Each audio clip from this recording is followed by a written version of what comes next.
to Africa before, which was nice of them to ask, but I did say that I had been everywhere in the Commonwealth in Africa and in other countries in Africa. I think I've seen more of Africa than almost anybody.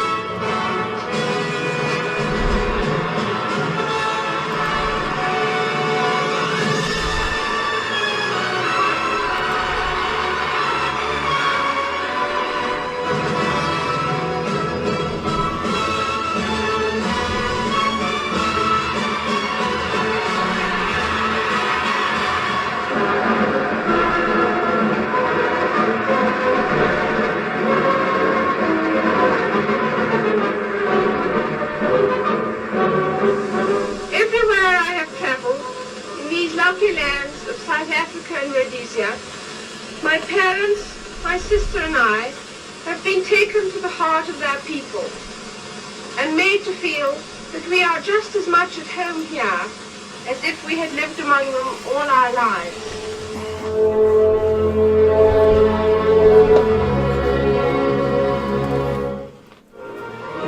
When she returned from a night in the forest, it was to learn that she is now the queen, acceding to her father's throne immediately.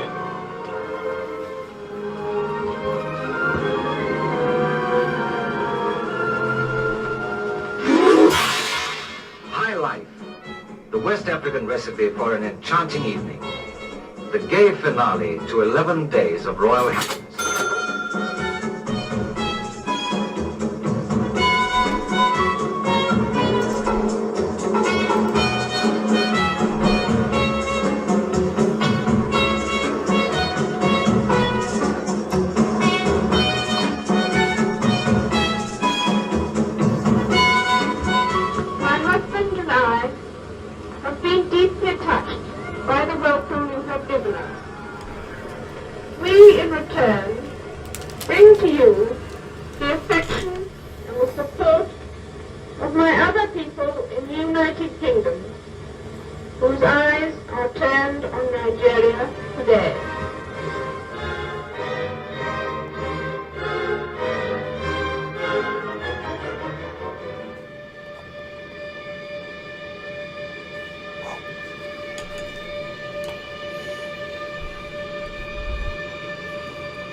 An example of multilateralism at work, allowing its members, whatever their size or level of development, to have their voices heard in the concert of nations. I pray that the process of positive change underway in South Africa may be successfully continued.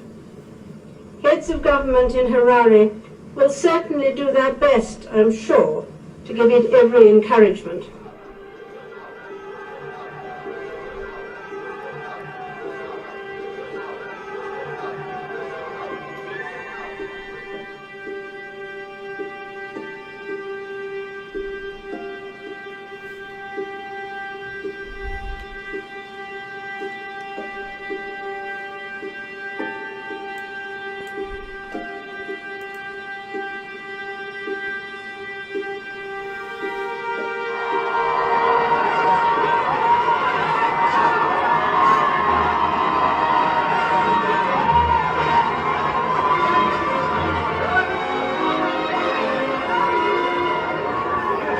Well, Your Majesty, you are looking well, taking into account your tight schedule. Tomorrow I'm going to see 16 people. I may not look so good tomorrow.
Majesty. You're welcome, guys. Yes. Rest in peace, ma'am. You've given it the best.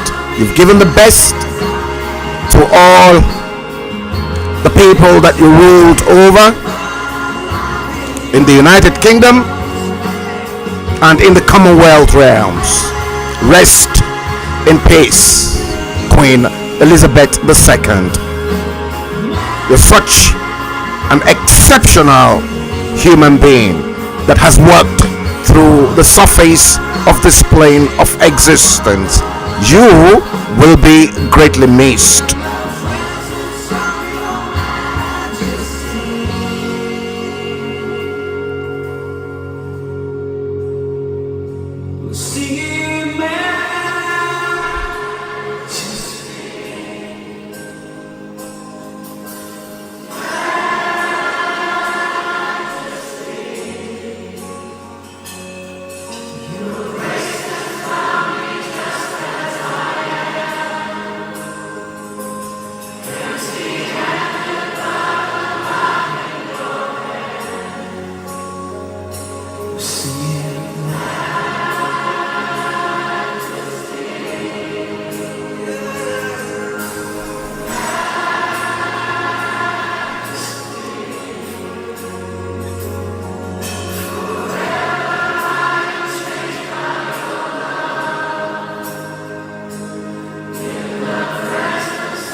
Yes, good afternoon to each and every one of you.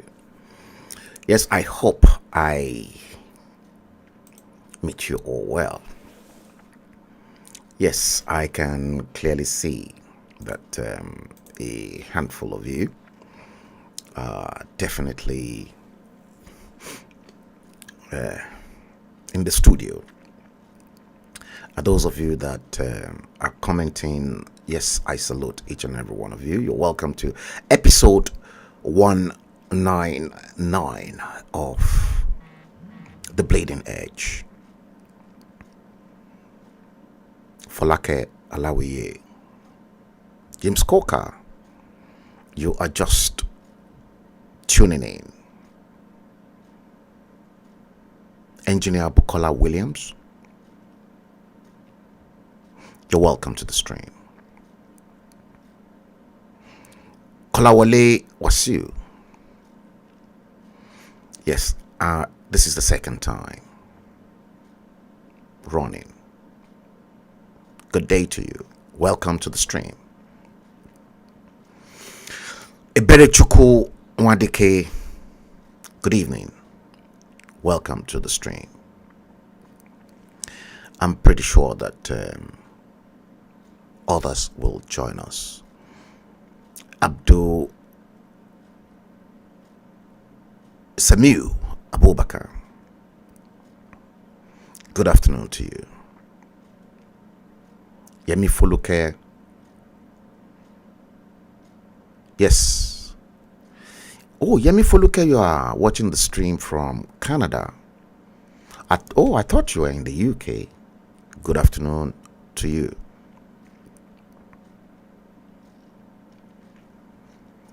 Yes, I salute each and every one of you.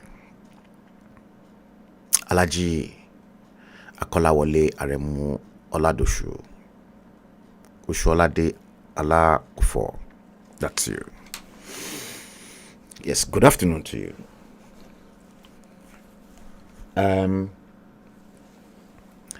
Episode 199 of The Bleeding Edge is exactly what we are going to talk about today. But let me assure you, the very first part, I want to devote to Her Majesty, Queen Elizabeth II, who departed this world. And I want to bring something that is spiritual, deeply spiritual and physical into that conversation. James Coker,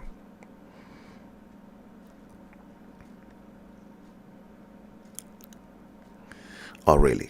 Yes, James Coker. He said, Yemi Fuluke, your neighbor in Northern America. Yes.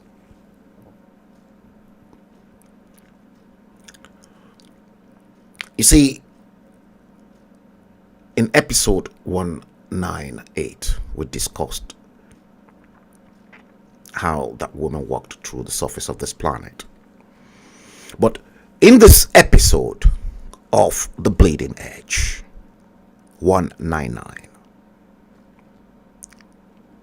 we're going to treat different angle to the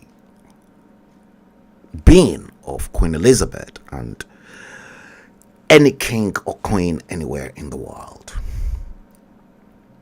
Today is Saturday, the 10th day of the 9th month of September, the Ember months, the 9th month of September 2022. The time currently in London is 14:33, because I'm streaming in the afternoon today.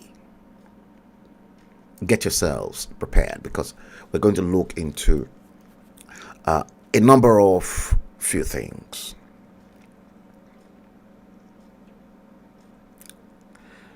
Just like I predicted very, very accurately. In fact, thank God for the likes of Narada Franklin, who even reminded us on the stream in episode 198 that I predicted with precision and accuracy that the Queen is going to pass away this year.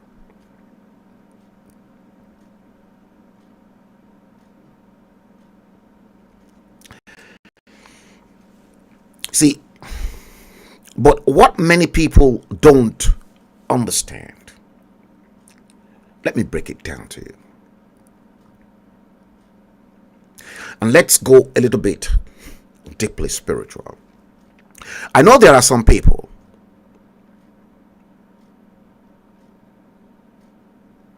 they hate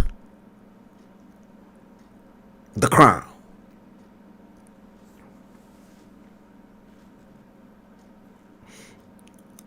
I am not talking about the crown in Yoruba land that is already messed up and they've introduced politics, and you get the likes of those that are not even meant to be king, and then they'll crown them king.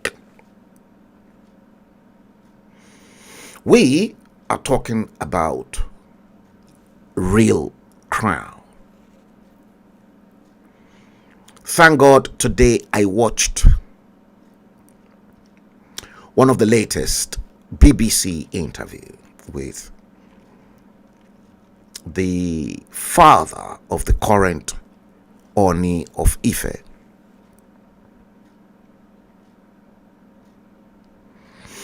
This presentation today, guys, is in two segments. We want to look at the crown.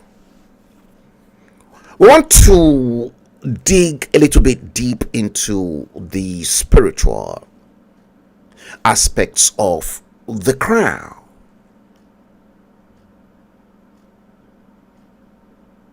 Whether it is the crown in the UK, in Denmark,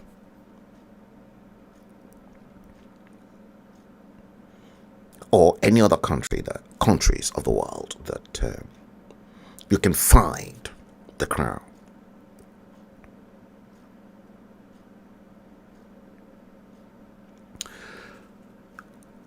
We will then dig a little bit deep into the significance of Her Majesty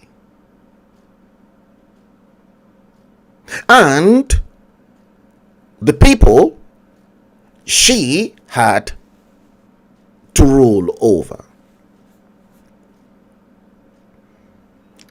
Those two segments that we're going to treat in episode 199, today, Saturday, the 10th day of the 9th month of September 2022 at precisely 14:37 London time, is to 1. Tribute to the Queen who passed away recently. And then that will then take us into the second segment of the presentation, where the real hard talk and how your hopeless, ridiculous, nasty piece of human beings who marooned themselves as politicians in shithole Nigeria. We'll dig deep, and then I will then start bringing you facts. It's not easy here. That's why those Tamboroba Shegemutubu Banzani in Nigeria, they hate me so much. And will I allow that to bother me? It doesn't bother me.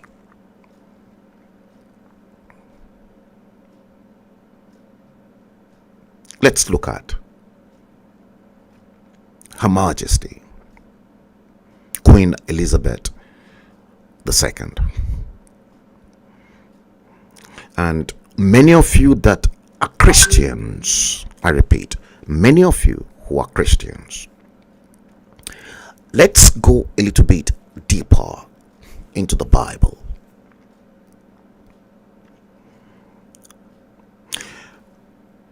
Before I do that,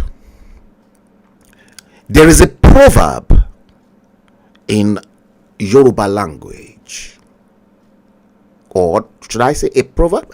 No, a saying. It is not a proverb. It is a saying in Yoruba language, to which I grew up to understand from childhood. The saying goes this way: bí a ti ń ṣe ní ayé, bẹ́ẹ̀ náà ni à ń ṣe ní ọ̀run. Daranijojuwon, good morning. Steve Osage, good afternoon. Guys, if you don't comment, I'm not going to acknowledge you.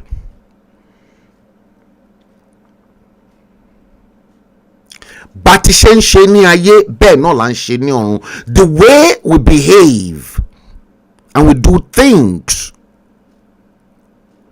on earth, this plane of existence,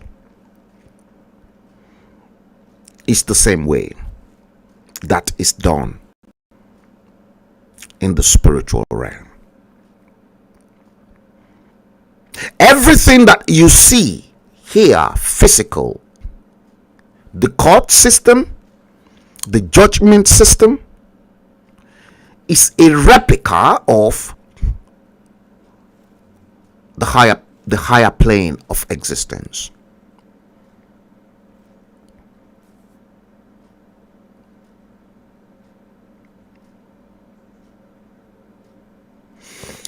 Timmy Kingswell, good afternoon. Protocol Breaker, Louise Peter, good afternoon to you guys. If you don't comment, I'm not going to acknowledge you. That means you are not important in the stream.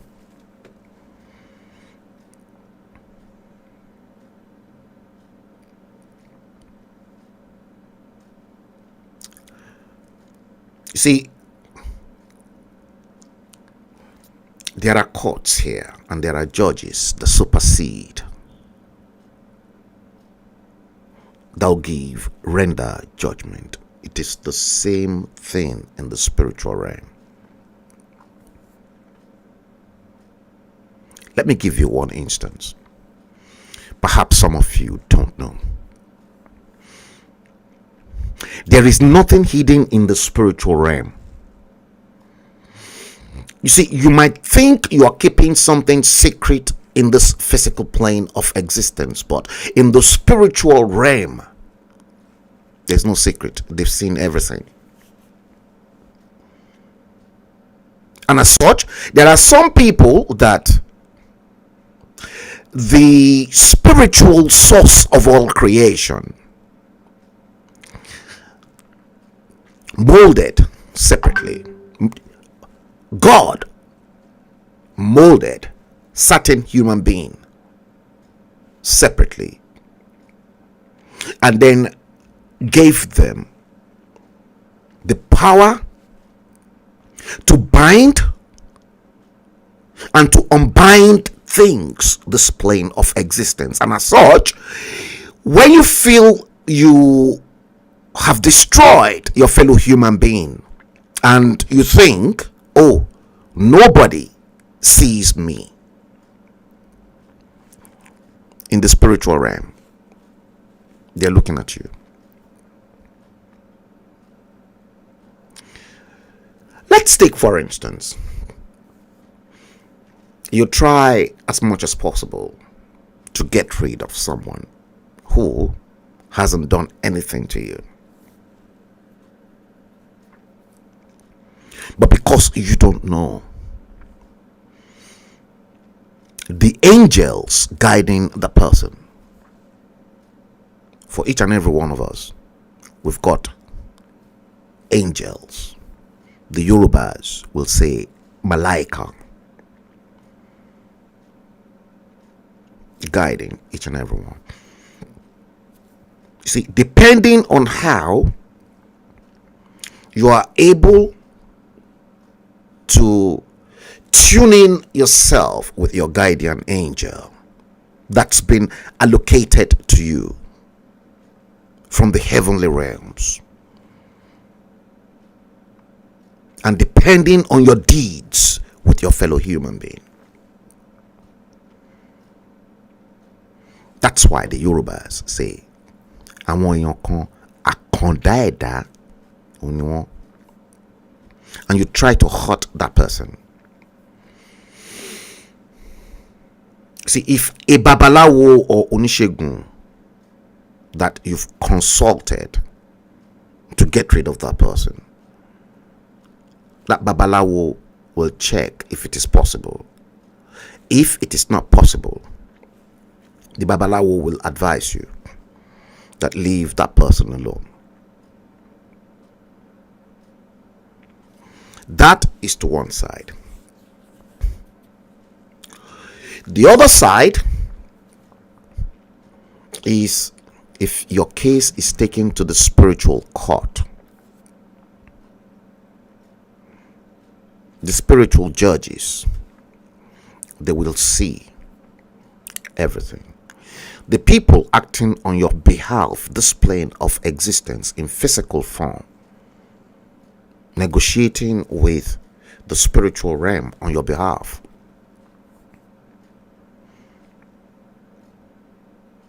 The two cases will be presented in the spiritual realm. I'm still talking to you on the way we behave here is the way they behave in the heavenly realms.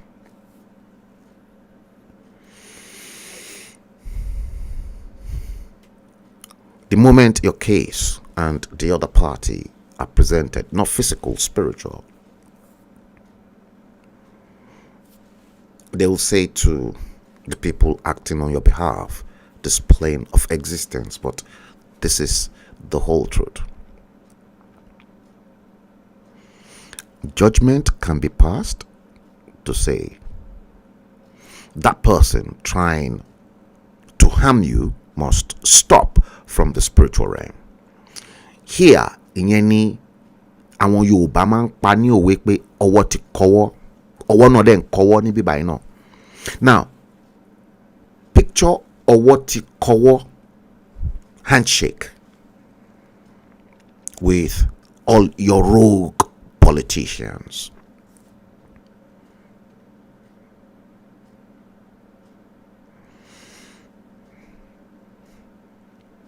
Yes, Adedeke Grace. Good afternoon to you. I hope everybody in Akure are doing perfectly well. Just take good care of yourselves. Bakari Adedoyin Wasiu, good afternoon. Aminat Olayinka. I'm coming back to what you've just posted.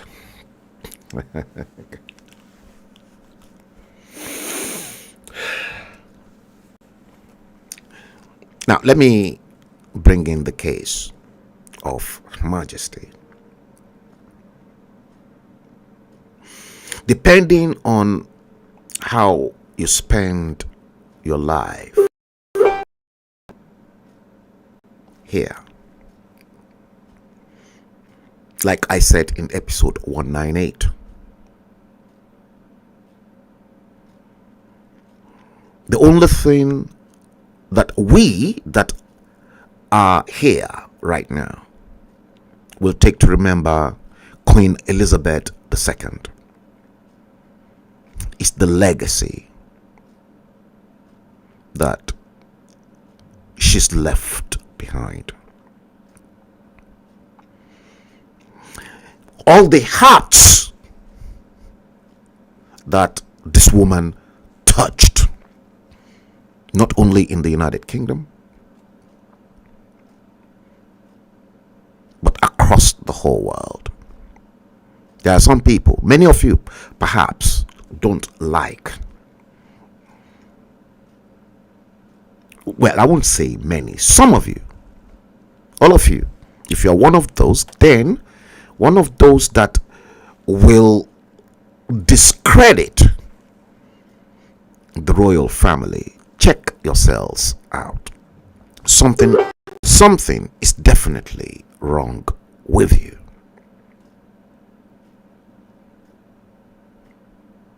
Because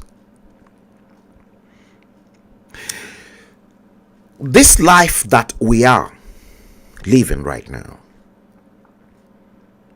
the comfort some of us we are having to enjoy was as a consequence of our deeds in our previous life. Because let me tell you,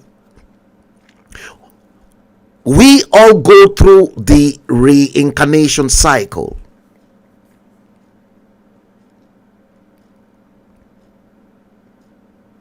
And in the same Bible, don't forget, in the same Holy Bible, some of you who are pastors and you are on the live stream right now, maybe you can help us with that passage in the Holy Bible. When God says, before you were born, or before you were formed in your mother's womb, I already knew you. Even before you were conceived, God says, I knew you. Classic example. The birth of our Lord Jesus Christ was passed on to Joseph, the carpenter, that his wife, Mary, is going to conceive. And that child is a special child. And that Holy Spirit will make her pregnant.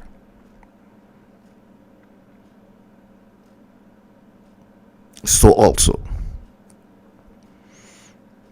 before you and I, before my father slept with my mother, likewise each and every one of you, before our parents slept with themselves, that means the spiritual source of all creation, the universal being that no eyes had seen nor any tongue spoke it, knew you, that at that time when our parents met each other and they slept with themselves, and the ejaculation that came out from our father into our mother's womb carried millions of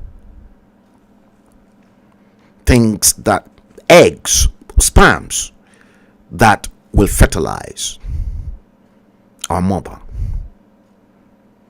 Millions.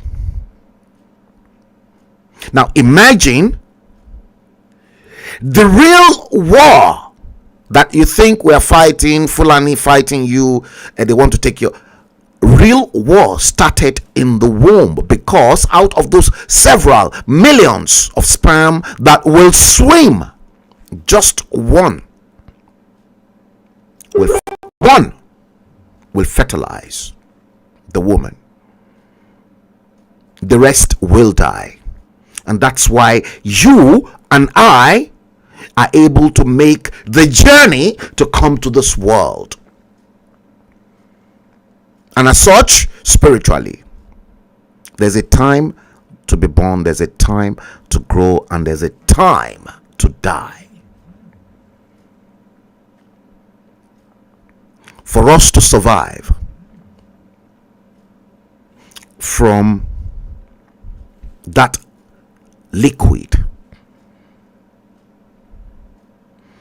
through sexual intercourse, creation, we are all projects. And everything in our body,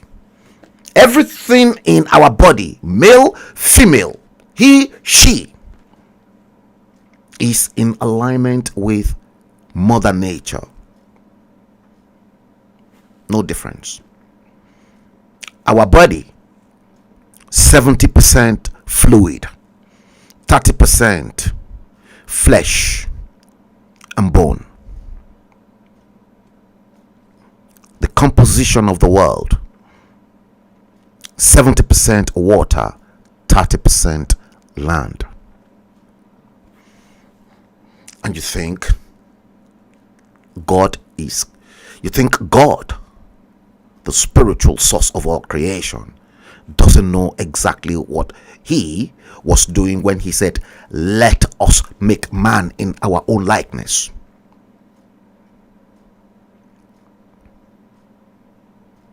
You that continue to criticize the royal family, you don't know how pleasing and how satisfied God was with Elizabeth II that died recently. That God, when she went through reincarnation cycle in the spiritual realm, God said, you go there because you are my anointed. And just as it is in heaven, so also it is here, this surface of this plane of existence that we live. Go and then rule over those people on my behalf. Today,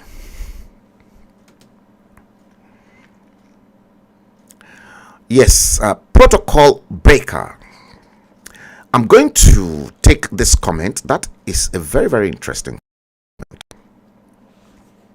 Take it.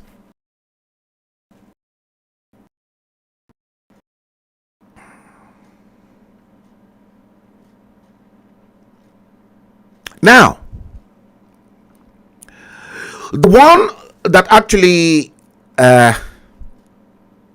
knew about it, but then and again, there are certain births that are predicted.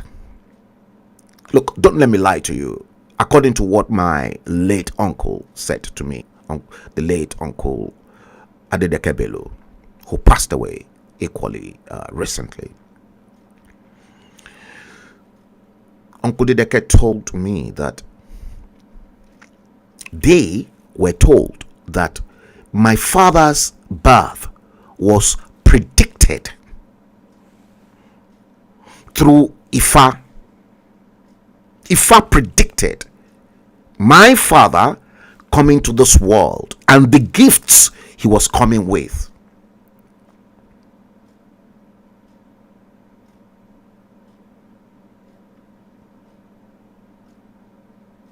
Today I watched a BBC documentary on the father of the current Oba of the Oni of Ife, Onirisha. Very interesting. Despite the fact that I was looking to talk more on this issue of the way we behave in this life determines what will happen to us when we shed this body and our soul return back to its maker. It is that soul inside you and I that goes back into the reincarnation cycle.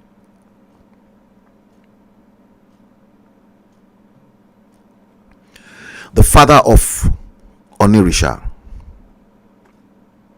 the current Oni of Ife, it was then I knew that he had 3 boys. And before the birth of the Oni of Ife himself, the current Oni, his birth, the news of his birth was given to him and the mother. It is available on the BBC Yoruba. I watched it. According to him, they were both living in Ibadan at the time, and they were sitting right outside their house, and one man, like a preacher, came up and then gave them the prophecy that he doesn't know whether they've got that child, but there's a child that is special coming to this world for them, and that they must never on any occasion give him a knock in the head or cough your work baniori. Don't touch his head, and that child coming is coming with a crown, and that the prophet even gave an accuracy of the time of the birth, that child, any child born unto them, whether it's been born or it's still coming, Oni was not in the making at the time, the current Oni. And exactly when he came,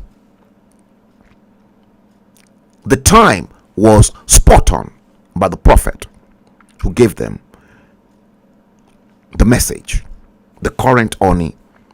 You guys should go onto Yoruba, BBC Yoruba, and listen to it.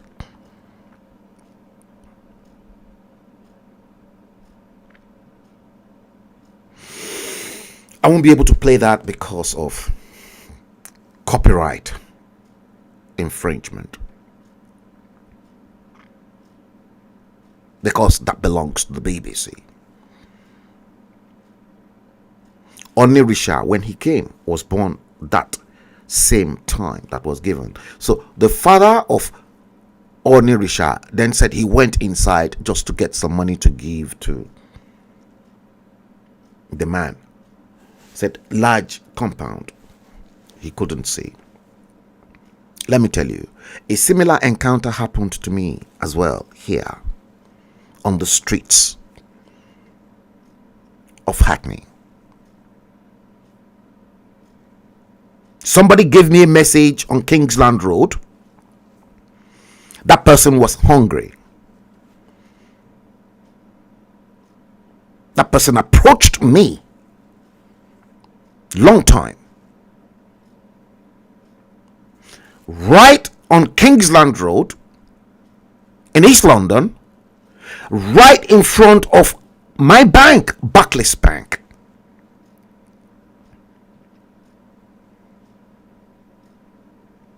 And said, oh, can I please help him that he is hungry? I said, are you sure you're very dirty, smelly someone? And one equally happened to me. Not quite. Look, I think it was that day. Not quite long. It was on a Saturday. This one first. Dirty, smelly man with mucus dripping from his nose, and then cleaning the mucus with a dirty handkerchief, and then said, oh, please, I'm hungry, could you buy me food? But because that particular area, that axis of Kingsland Road, was particularly noted for drugs and sometimes prostitution, I looked at the dirty old man and I said, listen, are you sure you are hungry? Because I'm not going to give you money, but I am ready to buy you food. He said I should give him just £1. £1. And prior to that time, I got a message from Nigeria through one of the prophets assisting me with prayers, that if anybody approached me on the street and begged me for money, I should give them the money. And as such, I should always make sure I've got money in my pocket. So I was ready. And I said, listen, man, I'm not going to give you £1 to go and beg somebody else for another £1 and subsequently use my money on drugs. I'm not going to be happy. I said, I'm ready to buy food for you. And across the road, there happens to be a Jamaican takeaway that sells party every sorts of food. So, and I said to him, I said, follow me. I had enough money on me. I said, follow me. So we crossed to the other side, and it was a long queue. Long queue. So he said, oh, sir, you can give me the money and you can go your... No, I said, I'm going to buy you food. I waited with him until it subsequently got to our turn. When it got to our turn, he wanted just £1. I ended up buying £10 worth of food and water and some other drinks, soft drinks, for him. And just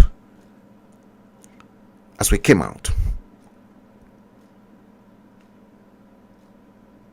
He said I should bring my 2 hands. I gave him the 2 hands. I could not believe in my entire whole life the prayers coming out of this man's mouth.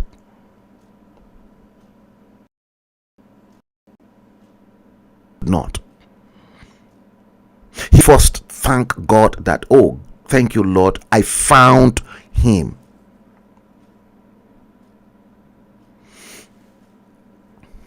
That particular moment, the prayer point this man was saying was directly touching every aspect of my life as at that time and the problems I was going through.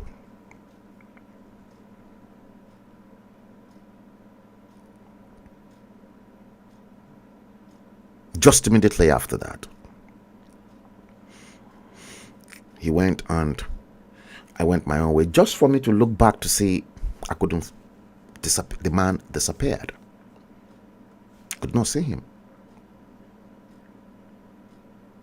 That is this world.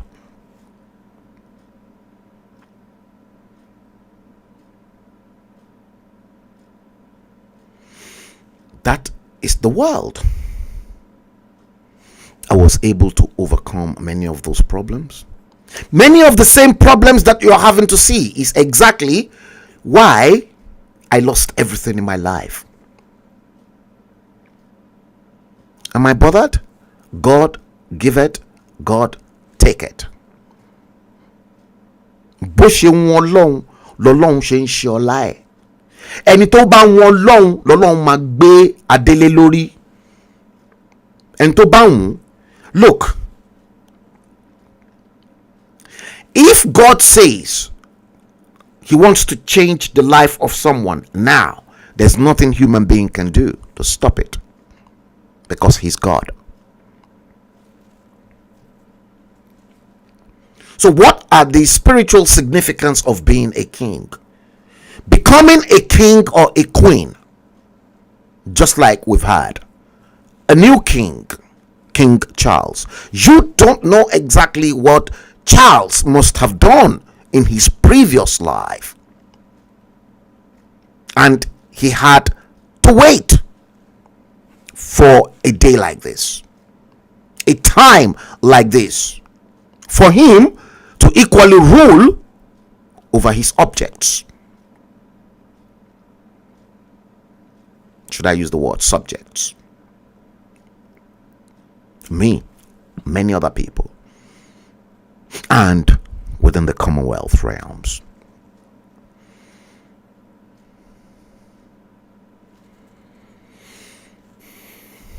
Spiritual significance of being a king or a queen. The life they've lived before will make them go into that part of the spiritual reincarnation that will determine where they ought to go in their next life.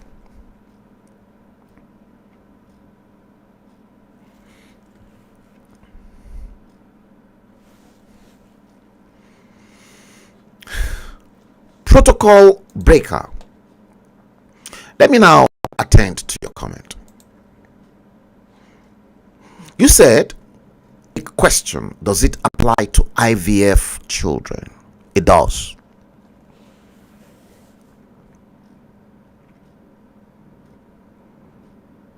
It does.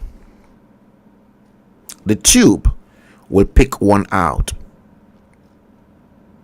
That particular one that God wants to use is what the tube will pick up.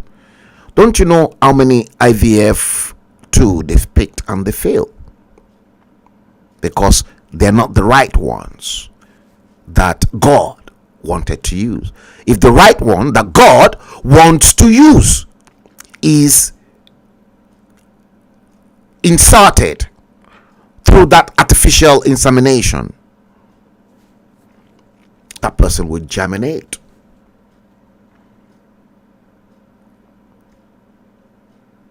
Have you, I read in some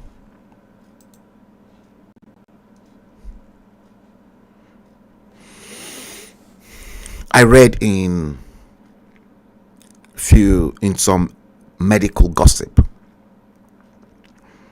that two lesbian women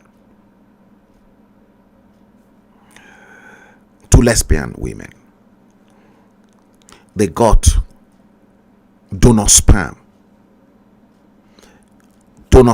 from a man who they probably have paid. Maybe the man must have slept with one of them and they collected the man's sperm. And guess what?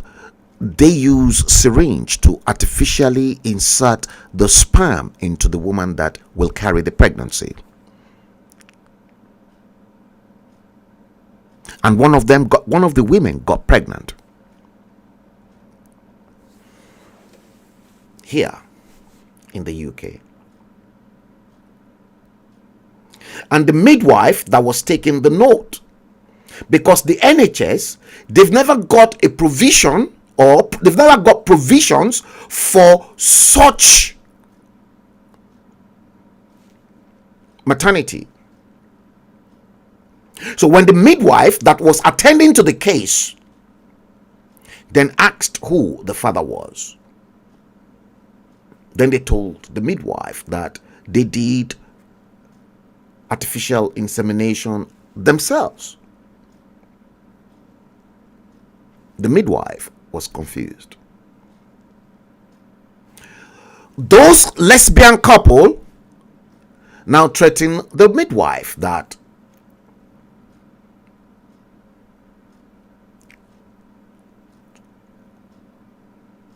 they hated the way she attended to their needs, whereas it was not in the NHS handbook on how to lesbian couple. Because when you said you are lesbians, two women, how did you get pregnant? Of course, the midwife she's got the right to ask. That is how messy it is in the world that we live. And make no mistakes,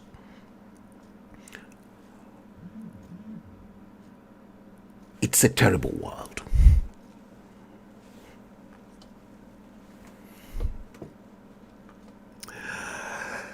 Now we have finished part one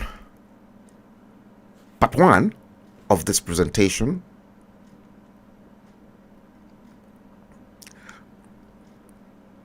Oluwagbenga Olaoye. Happy weekend to you. Now, I think we are now ready to go into part 2. But before we go into part 2, let's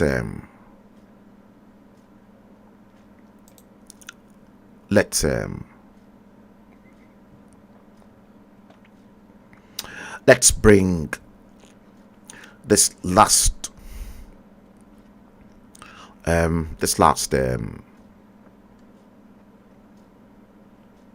clip on Her Majesty.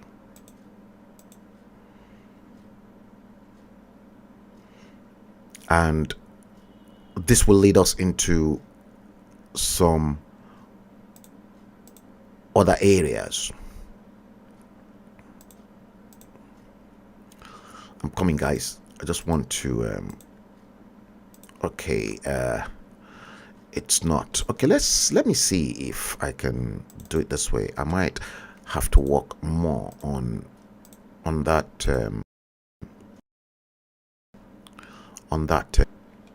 yes, this one. Let's conclude Queen Elizabeth. and this was when she was in Nigeria in 1956.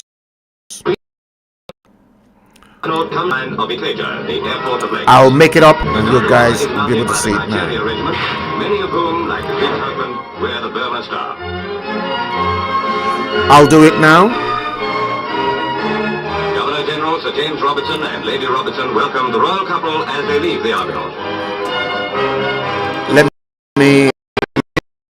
Let me do it this way. Okay, let me do it this way for you. Yeah, I think that's why I was trying to. Okay, I think I'll just send it and I will just quickly. The Argonaut comes to rest in the sunshine of Ikeja, the airport of Lagos.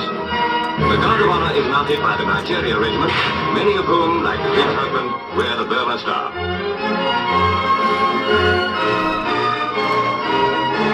Governor General Sir James Robertson and Lady Robertson welcome the royal couple as they leave the Argonaut.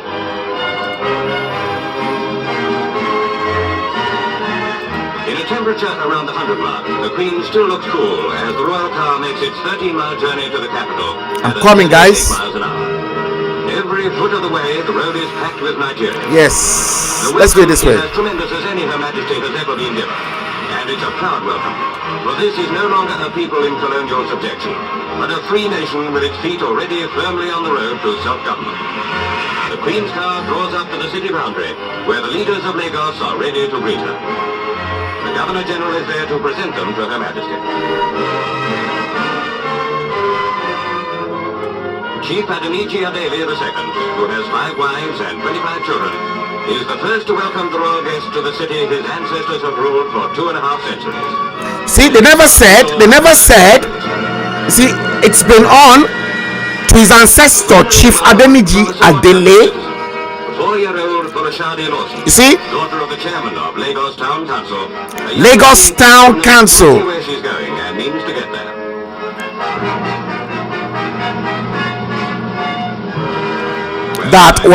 She was the head of state at the time. When the Queen visits the Nigerian Federal House of Representatives, it is in the full panoply of monarchy, a rich contrast to the simple summer dresses she has worn for the less formal functions. She receives a loyal address and replies. Among her audience is Chief... The Queen sitting on her throne in Nigeria in 1956. This new Nigerian leadership. Nigeria, a country as big as Pakistan, is rapidly becoming self-governing. Many expect it to become the foremost Negro state of the continent. In the grounds of Government House, a garden party is given for the royal visitors by the Governor General Sir James Robertson and Lady Robertson. About half the 1,500 guests are Africans.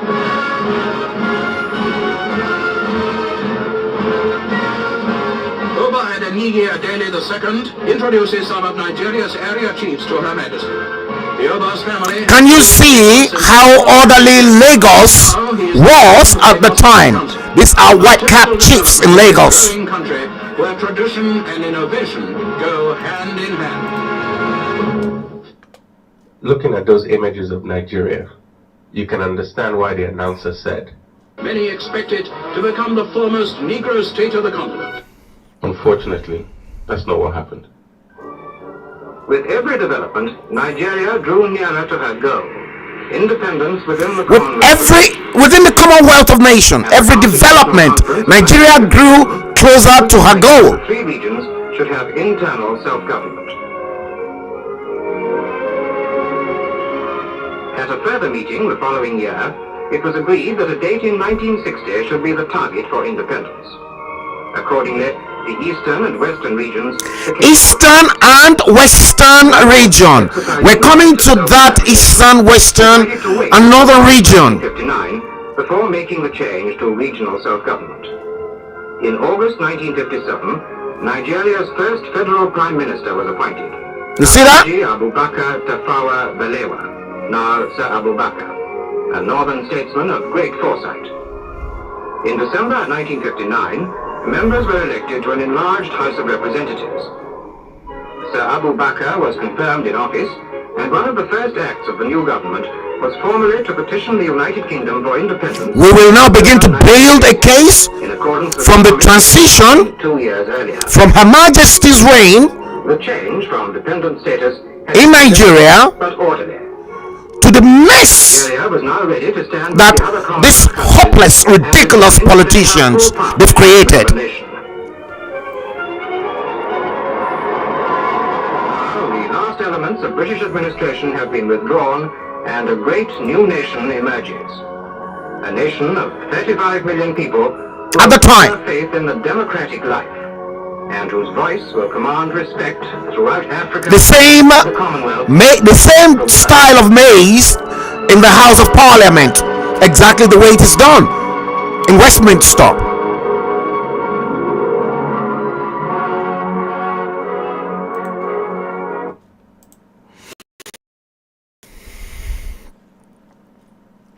Yes, guys.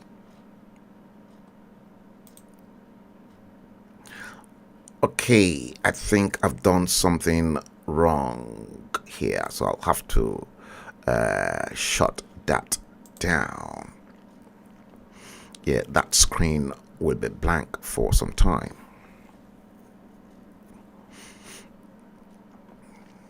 Guys, you know where your problem starts. We're going to explore in greater details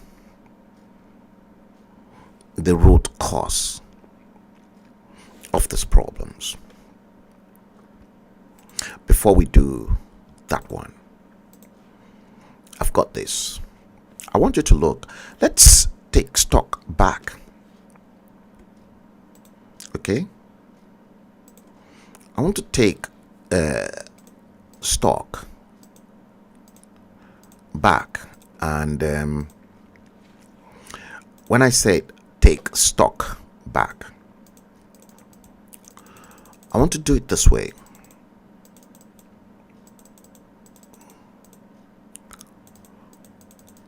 I think where I want is right almost at the bottom. Yeah. This particular article, okay, I'm going to show you. I'll do it this way. It's coming your way.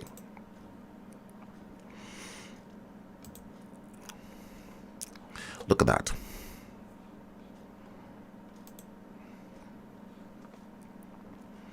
You can clearly see that.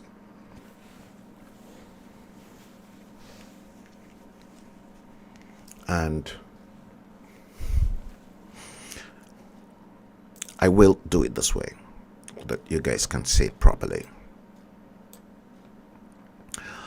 That was a publication in the Sunday Times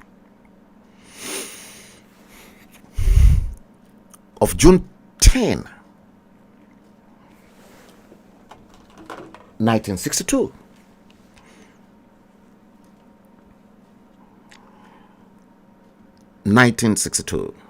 Almost 60 years.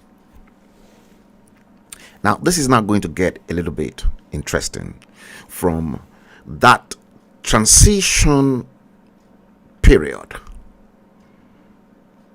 when Her Majesty, the Queen that just passed away, was the head of state. Up until 1962, the Queen, Her Majesty the Queen, was still the head of state.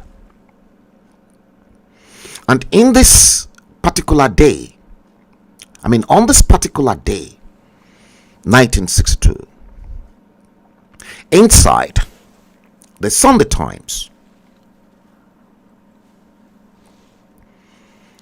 one of the main publications in the country at the time, Chief S.L. Akitola wrote, "The day Awo saw a vision by Chief S.L. Akintola. He was speaking from his place of restriction. Let's go through this. He told us, that is, Chief Akintola said, I was told them he dreamt of an impending doom.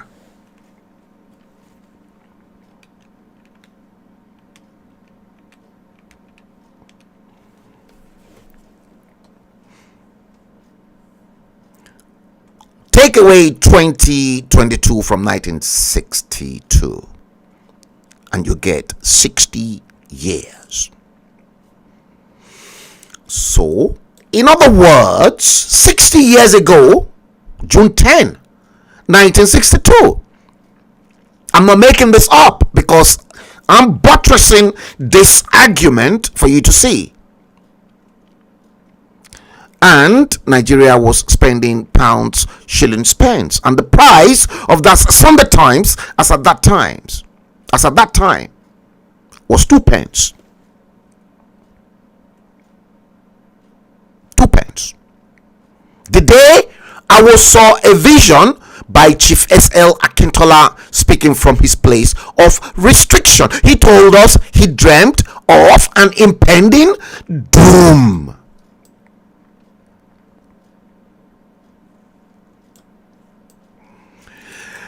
Let's go through it.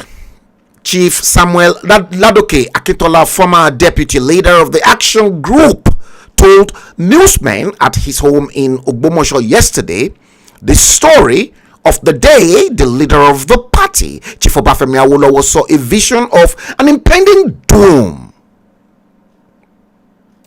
You can clearly see that. Chief Akintola, who is under restriction following the declaration of a state of emergency in Western Nigeria, claimed that Chief Awolowo told him and few other party leaders of his secret fear about the impending doom. At the close of an executive meeting of the party held at Ikeja shortly before the Jos annual congress of the party. Here, if you can see very well, let me bring it closer to your screen. Chief Akintola quoted Chief Awolowo as saying that the more he tried to shake off the thoughts of the vision from his mind, the more it stuck.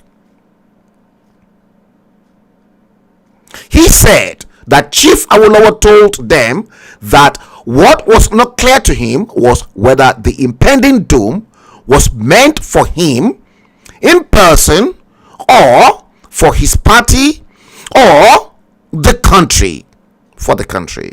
But that he was certain the doom must come. Chief Akintola said he did not attach any importance to this vision of his former leader until the events of the last 2 weeks started to unfold.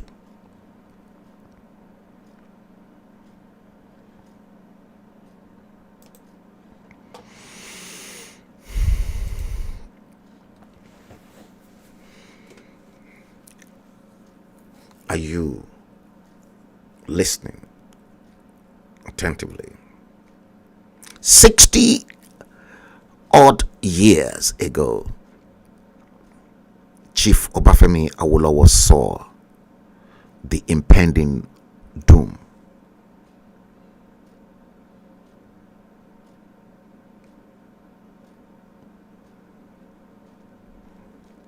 Why is Bola Ahmed Tinubu not looking at those doom from 1962, 60 years ago until today? Why is Bola Ahmed Tinubu a man that never believed in Nigeria?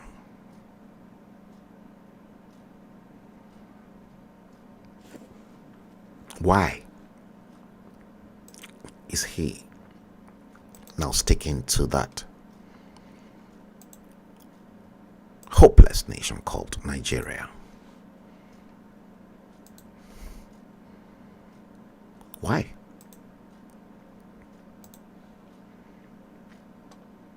Now, let me bring you this one. Let's look at this.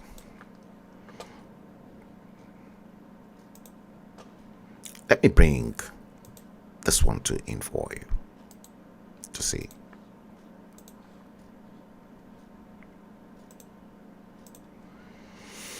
Now, look at what this man had to say too. Nigeria may be dismantled.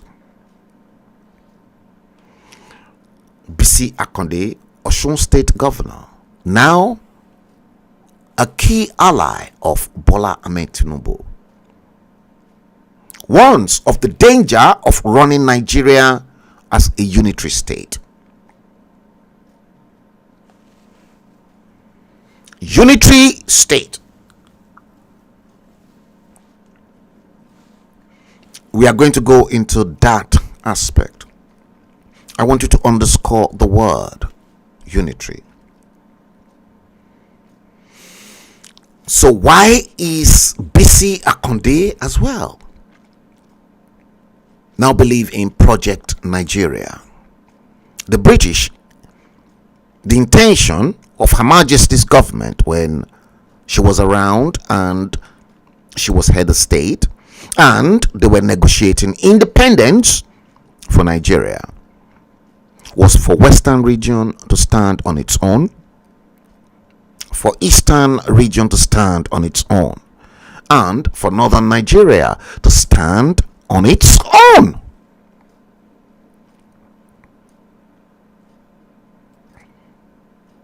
This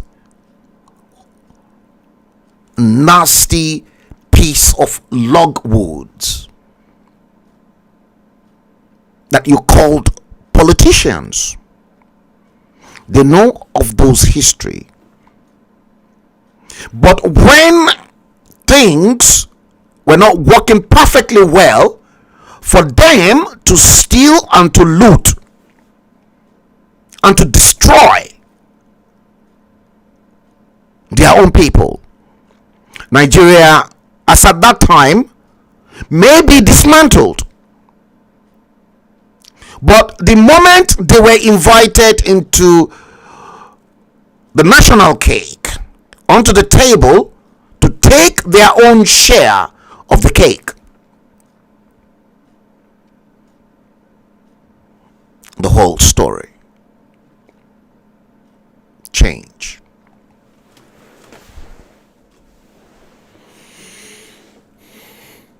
That is when they now believe that, oh, it is one Nigeria. Nigeria is indivisible. We cannot break. We have to remain as one. That's exactly the lies.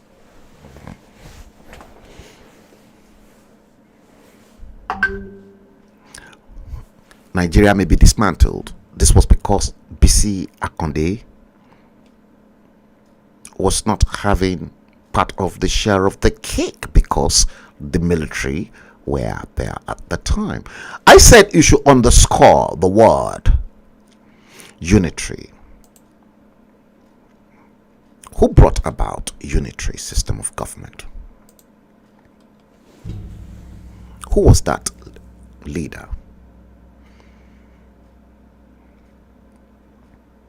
Who brought about the unitary system? The problem of Nigeria. Awolowo never started the problem. As a matter of fact, I think one of the greatest mistakes Awolowo made as premier of the Western region was to think of his brothers that were of different ethnic background and origin in the east and in the north, and should have allowed the British to grant us our own independence alongside with Ghana in 1957, because the Western region was ready. The Western region, I repeat, was ready. At this stage, let's look at one of the greatest achievements of the late Chief Obafemi Awolowo of great memory. And then you guys can then see how Awolowo robustly within, you will see this yourself. And I'm going to throw it to a lot of those of you who are supporting Bola Ahmed Tinubu to please show me one part. Watch this. Watch it. Long remembering, history has been made in and by the Western region. The future, with all its golden promise, lay ahead.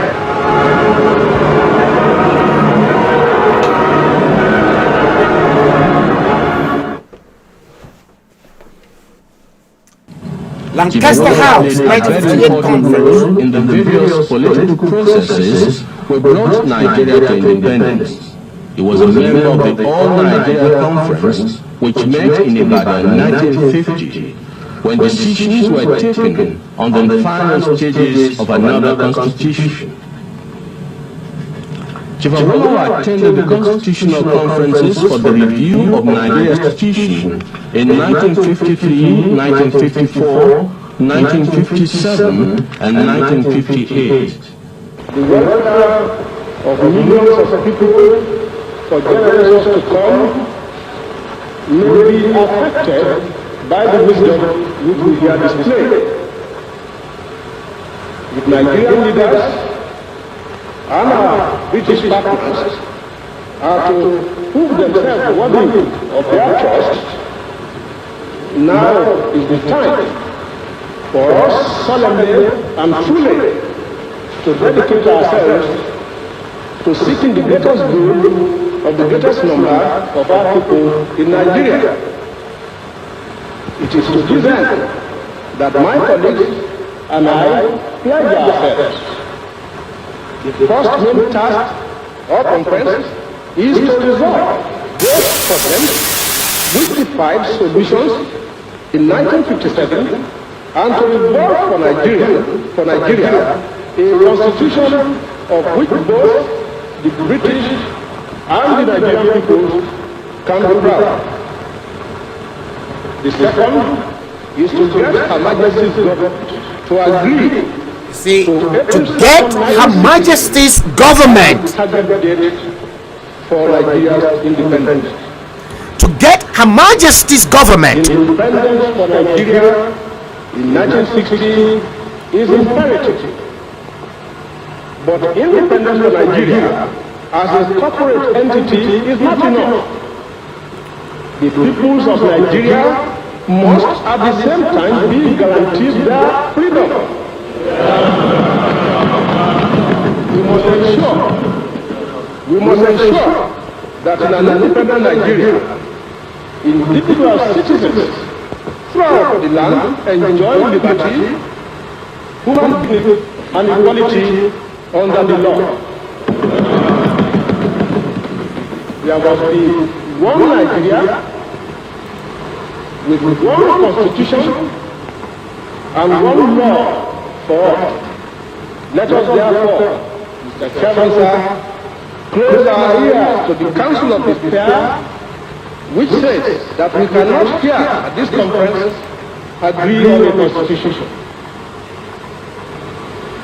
If there is any doubt among us as to what should be written into the Constitution. Let us, as Democrats that we profess ourselves to be, refer such problems as the God has done recently to the people. You see the way negotiations were done those days. And I suggested to you guys to please underscore the word unitary. We're still going to go back there. But now, when the Queen was in Nigeria as at that time, in 1956, during that official visit, you can clearly see the same similar type of maze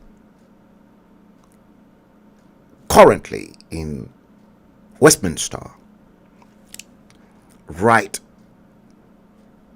in Lagos, because the maze signifies power, power, authority. Now, what went wrong? The elections that brought that biggest catastrophe. You see, Yoruba land has always been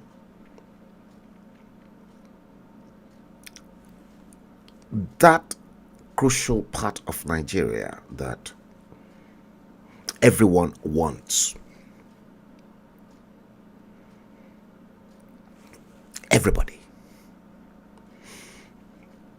They want Yoruba land. The East want Yoruba land. The North wants Yoruba land. And the final destination, Lagos.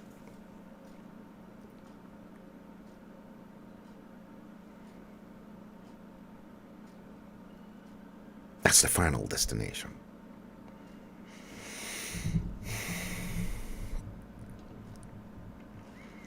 You see,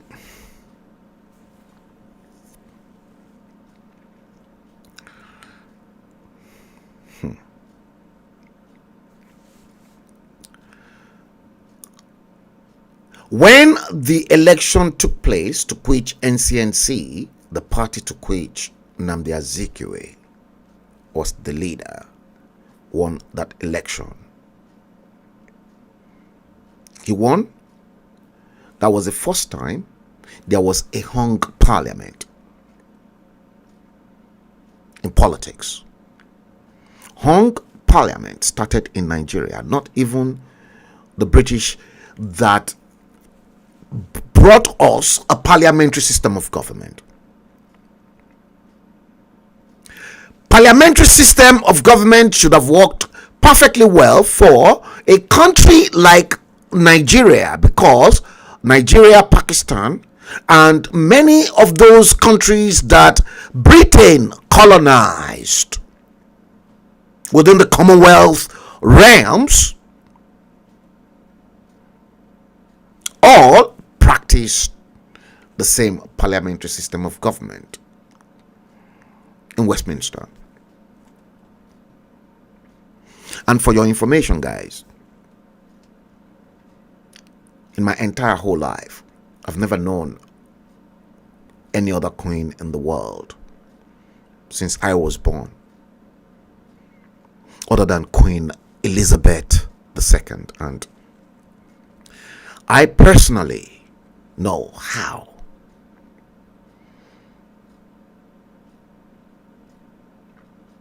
My mother, my father,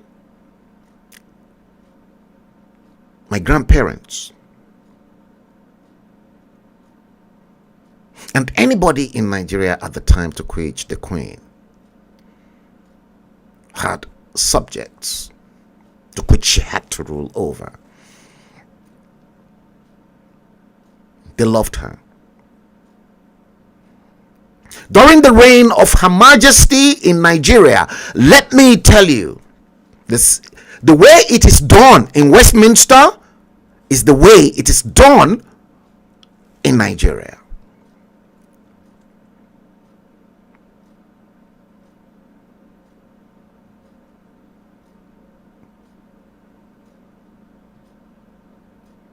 I remember my mother told me the story when Charles was born, that they were all glued to the rediffusion. They call it rediffusion. Each and every household, they've got rediffusion, yes. And it is a radio that never stops. You don't switch it off, you don't switch it on. At number 23, Onitolo, my grandparents' house, where I grew up, it was right on the wall.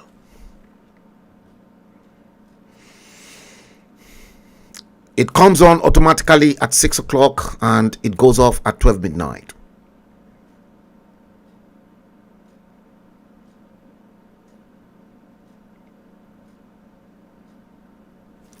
My mother told me they were all, the whole of Nigeria, when Queen was about to give birth to Prince Charles, the commentary was coming live to them on rediffusion in Nigeria at the time.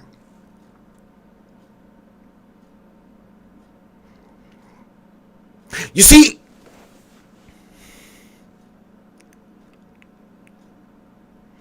the late Chief Obafemi Awolowo, being a reasonable and a foresight leader, never stopped at the rediffusion.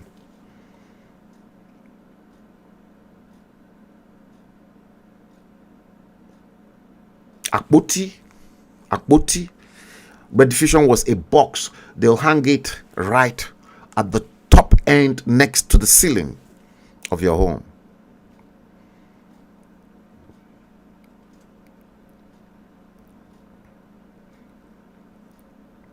And you have to pay something that is equivalent to what we pay in the UK here, TV license. You have to pay it to the authority because you're receiving the news.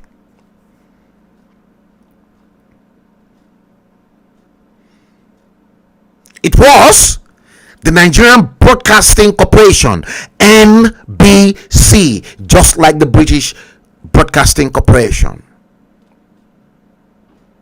I'm telling you things that you don't know.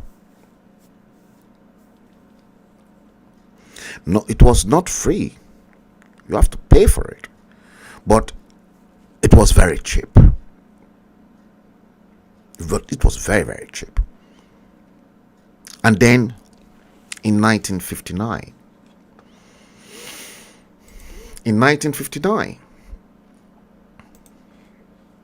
guess what?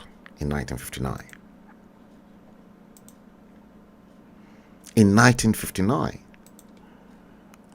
the Western region, under the leadership of the late sage Chief Obafemi Awolowo,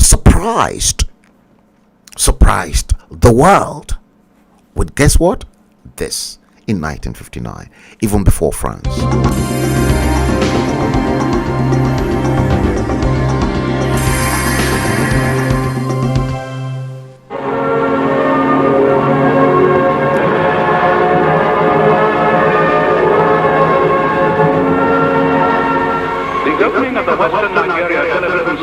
Western Nigeria Television Service. Prodigious efforts which have gone into making it possible in so short a space of time. Only 3 months. 3 months! It took Awolowo 3 months to build from scratch structures, everything about the first African television station in Africa. 3 months of his premiership of Western region. And many other places within range of the Mambo and Abahom transmitters.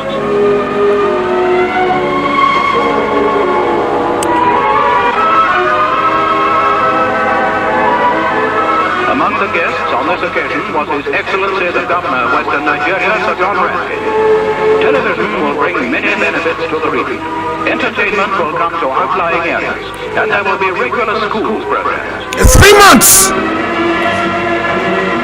3 months. John was introduced to members of the radio Just listen. service, and without doubt, he congratulated them on achieving so much so soon. Achieving so much so soon. It was a particularly important occasion, for he includes in his portfolio responsibility for the information service. His Excellency the Governor General and Lady Robertson also attended this ceremony, which was so full of significance, not only for Nigeria, but for Africa as a whole. Not only for Nigeria, but for Africa as a whole. A template for Africa to emulate. To open news came the Premier Chief Obafemi Awolowo. His wife was with him. The region which he leads had pioneered the region which Chief Obafemi Awolowo leads. And the people who will direct the service which can do so much to spread news, education and amusement throughout the territory and beyond. Throughout the territory, British territory and beyond.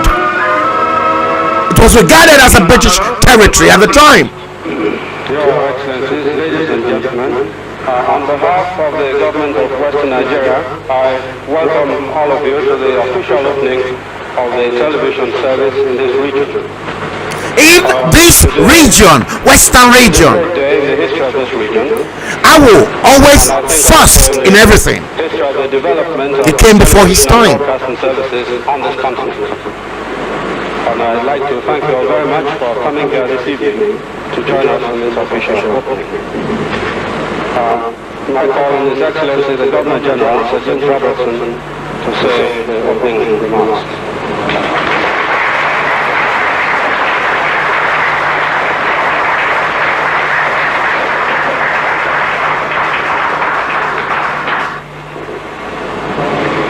Your Excellency, Honorable Premier, Honorable Ministers, Chairman and members of the Television Corporation, ladies and gentlemen.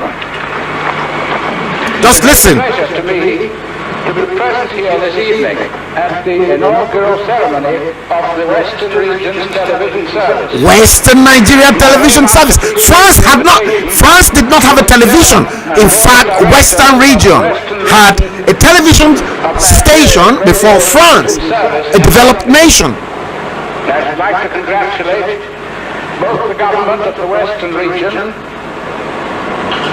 and the Overseas Rediffusion Company on the enterprise and determination which they have shown in preparing for this Enterprise and determination that they have shown in such record time. Record time.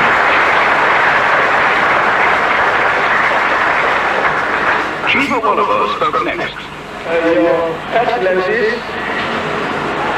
The late sage. ladies and gentlemen,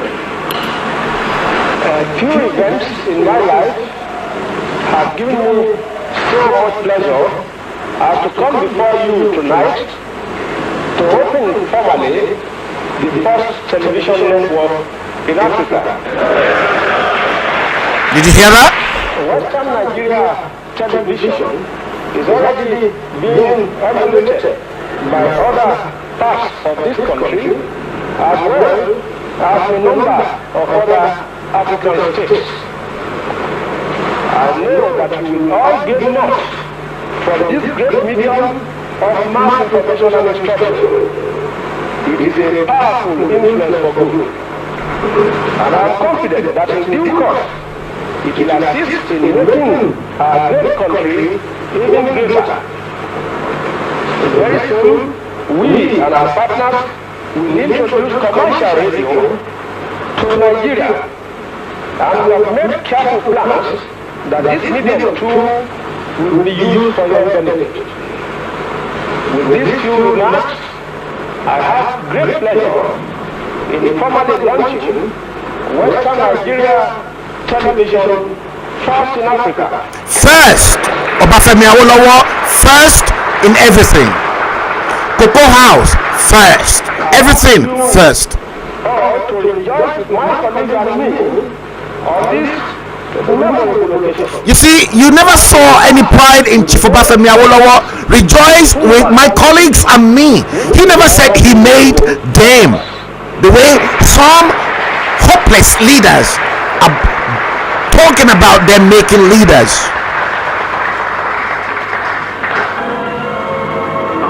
Let's go into it. The guests went to Television House in Agodi, where a commemorative Agodi, Ibadan.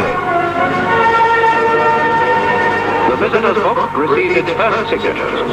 A £250,000 building had been erected in £250,000 building. said the station manager, to the enthusiasm of 300 Nigerians. The project was £250,000 and it was delivered on time. I'm going to talk more on this. Made a short speech before unveiling the park, which in years to come will be a reminder of a historic occasion. A great new service has been inaugurated, an achievement summed up in the station's proud call sign, WSTV, First in Africa. First in Africa.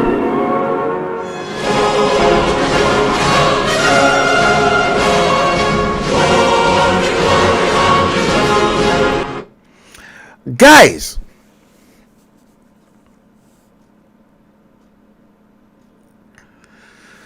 the late sage, 1959. You remember 1959?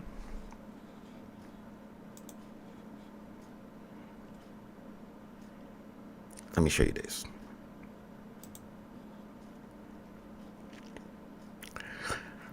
Lord God.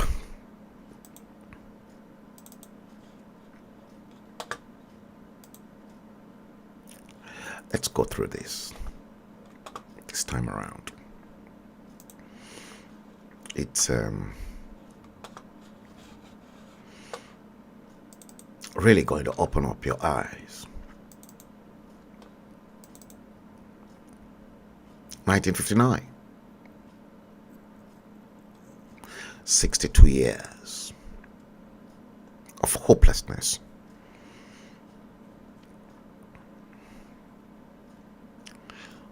I'm coming, guys. Let me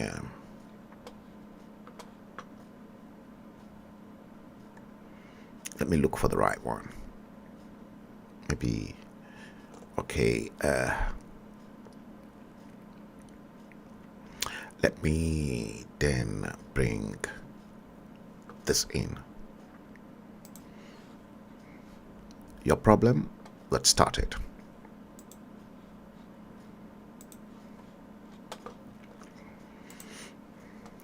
$1959.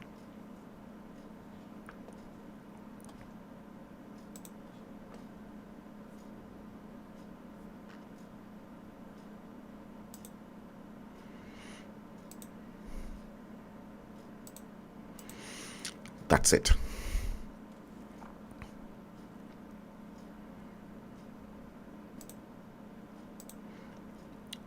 $1959 to 2019. 1959 to 2019, the very year you re-elected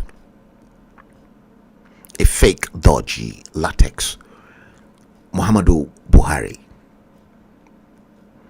Between that period from 1959 to 2019, the mystery 9 decoded, 9 and 9, 60 years of mental torture and misery.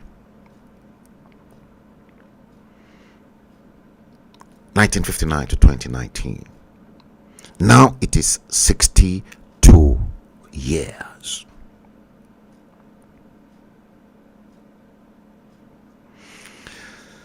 So 62 years ago,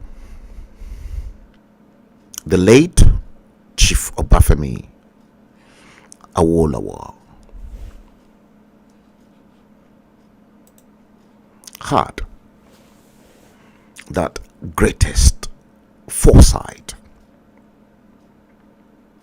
above any of those leaders.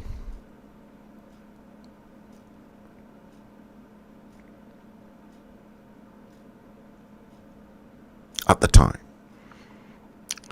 See, this is why Elisha Oyedele, thank you. Elisha Oyedele, while I leave that in front of the screen, you said you weren't born because you weren't born. These were things that were unfolded. And that's why they removed history.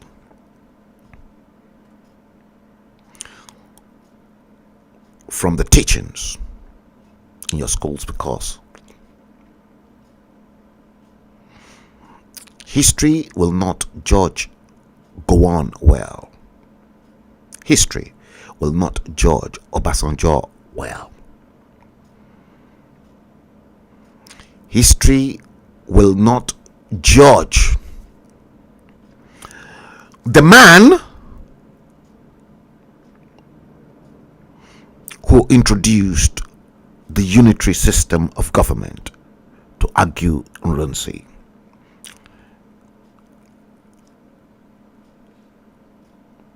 That's why they do, and that's why I'm here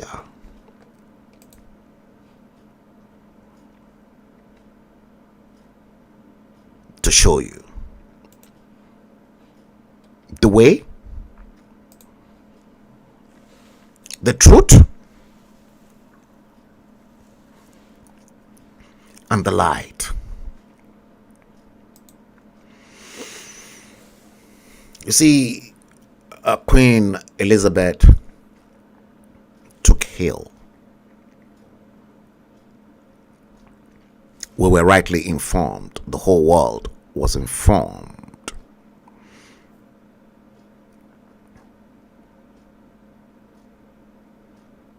The death of Muhammadu Buhari is still buried today.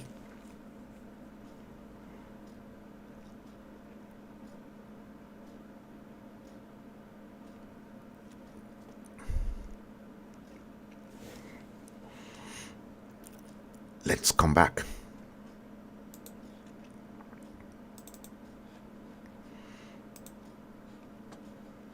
Let's come back to this.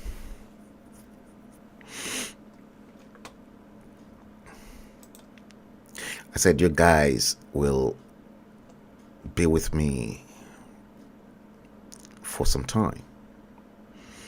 And I mean it.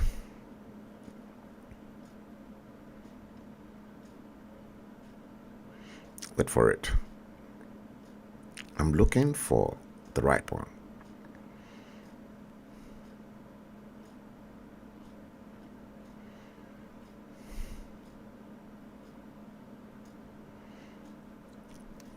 One minute, guys.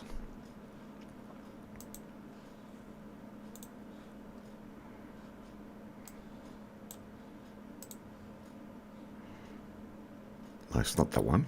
It is this one that I want, basically. Okay, let's bring it back in. Okay.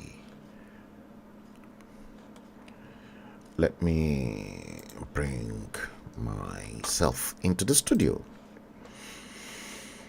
Yes, and I'll then do this.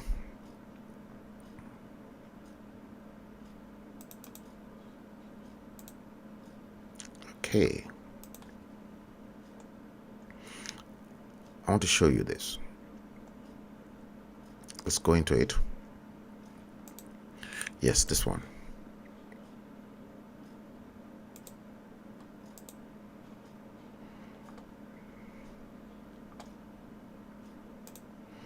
What's wrong with you?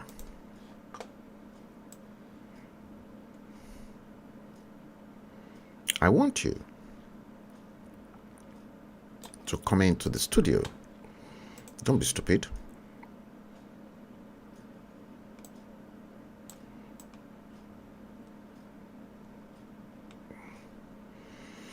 Oh, that's not the one. Pum pum pum pum pum pum pum.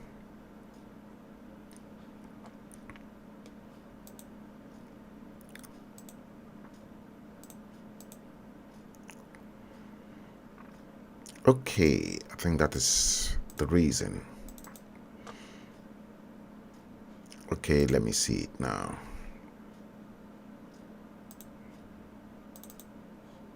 Okay, let's see it now. Guys, 1 minute. Otherwise, I'll have to go the other way, which I believe.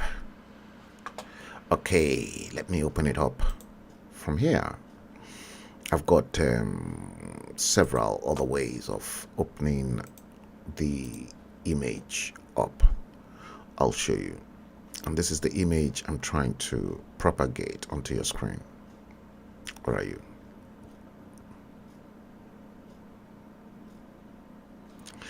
Yeah, this is the image I'm trying to propagate into your screen. This one. Yeah, it's coming. Let me remove that.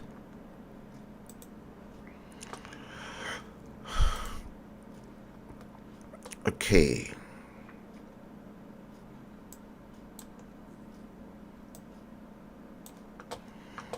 Okay, now this is it. Now, guys, look at this.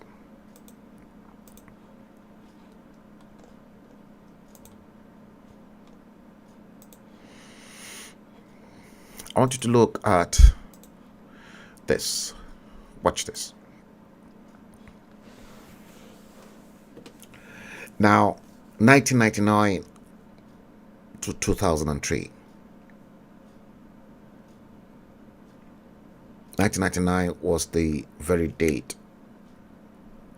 they handed over. Abdusalam Abubakar handed a fraudulent constitution to you guys. And they swore in Obasanjo based on that fraudulent constitution.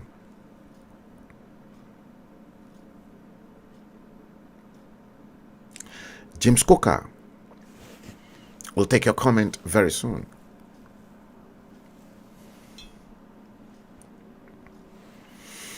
Now, 2003 to 2007, Obasanjo completed his second term.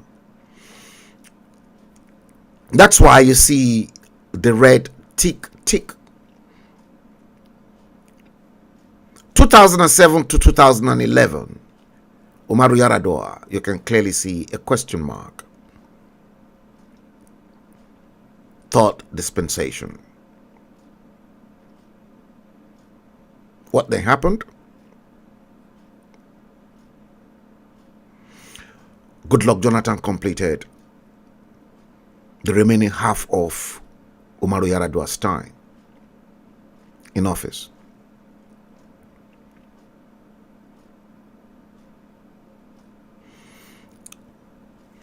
Let me see, guys. Let me see if I can bring in these from the proper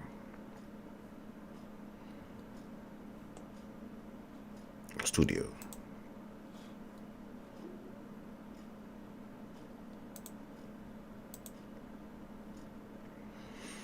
Let me see.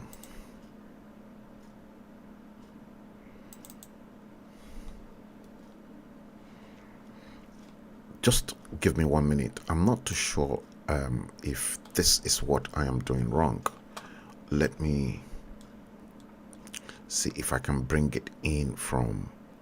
I think I must have done something wrong.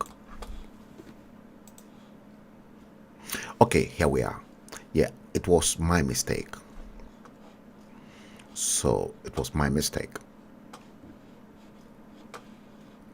You will see it now.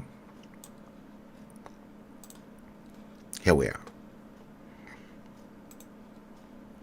And I will leave that place tentatively, because I want you guys to see the full screen.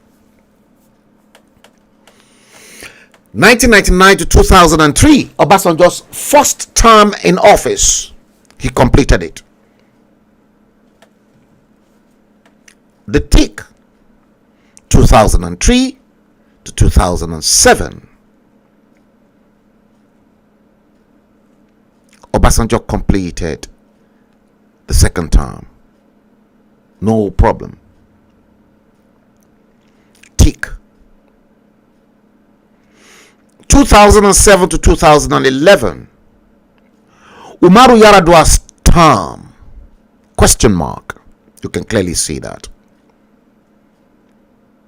Third dispensation. Yar'Adua died,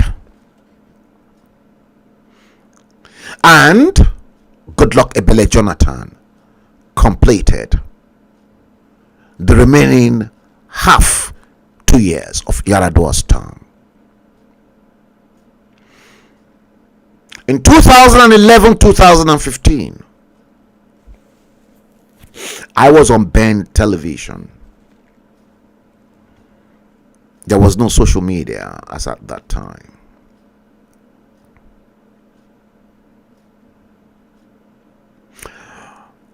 And I argued the case out. The election that brought Muhammadu Buhari to power. Because the man, many of you don't know that the guy who orchestrated the emergence of Muhammadu Buhari in London was a guy called Tunde Alabi, a good friend. Through Bola Ahmed Tinubu, I don't know the deal between Tunde Alabi and Bola Tinubu and Muhammadu Buhari, but they used Ben television, and Tunde Alabi wanted me to come alongside with them to the House of Commons and subsequently onto Chatham House. I'm telling you of events that happened before Buhari was installed. I declined, and I cautioned Tunde Alabi whether he knew exactly what he was doing. I have a first-class knowledge and idea of how despotic, hopeless and nasty Muhammadu Buhari can be. My argument on Ben television in 2013 was for Goodluck Ebele Jonathan to hands off the presidential election in 2011. In 2010. I argued. And I said, no, I'm coming to 2015 for Goodluck Ebele Jonathan to conduct one of the most credible elections after Babangida that annulled June 12, and let it be transparent, and that power should be returned back to the North. That the gentleman agreement between the PDP is to alternate power between the North and the South. Obasanjo had already utilized the power from the South. As an extension of Obasanjo's term elongation, Obasanjo imposed sickly Umaru Yar'Adua on the country. 2007,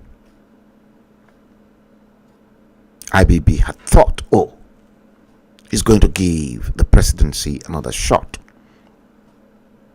because that was the arrangement. I can honestly confirm that, and I can tell you because I am inside.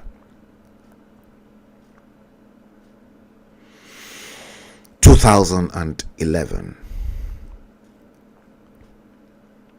our High Commissioner in the UK, Dr. Dalhatu Saraki Tafida, was Jonathan's campaign director general.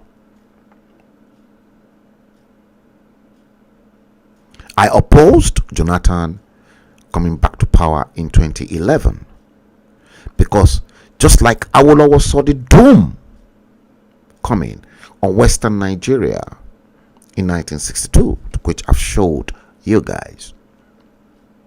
And nobody paid attention to the doom of 1962.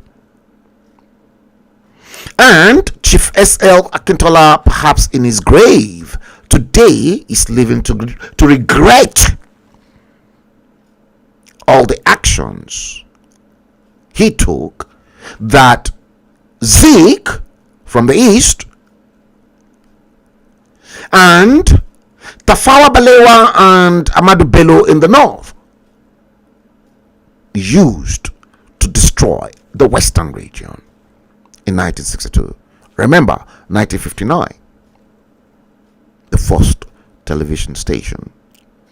But many of your hopeless leaders, they fail to study history.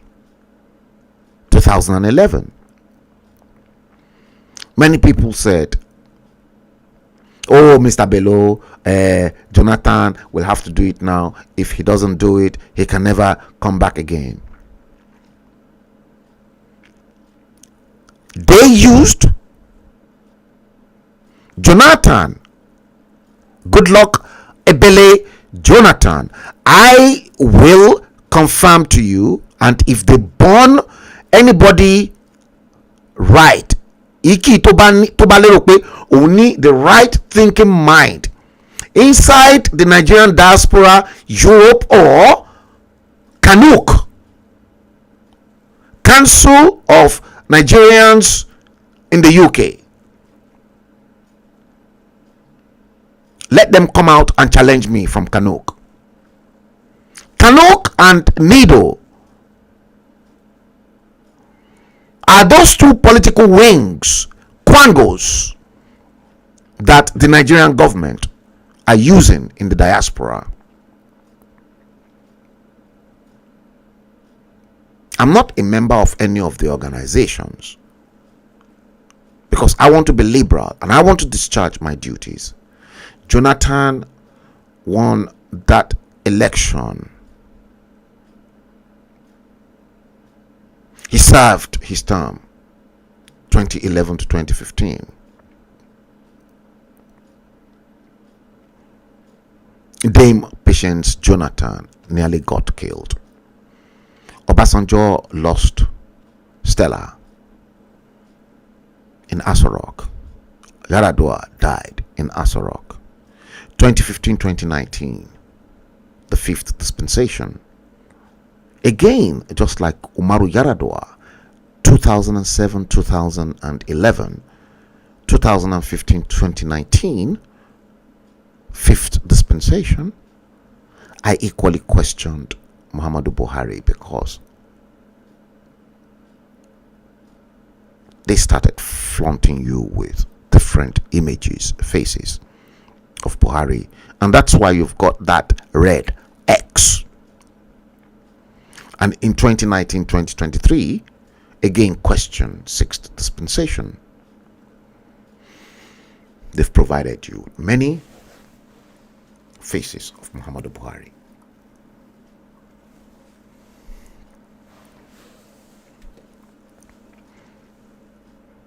Ishola Olalekon, good evening.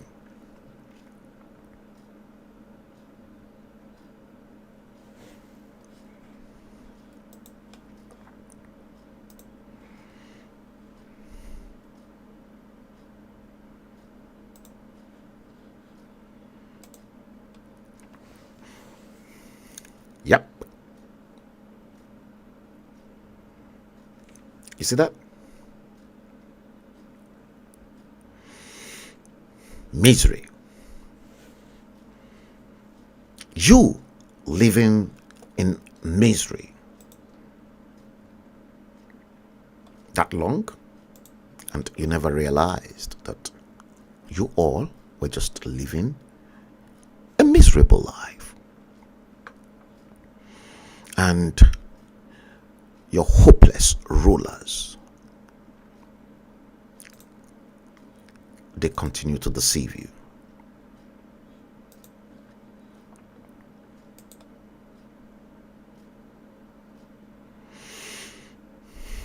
They continue to deceive you. Before all these events happened, let's look at Nigeria in 1948. Did you hear this? Let me take you back memory lane and let's look at Nigeria in 1948.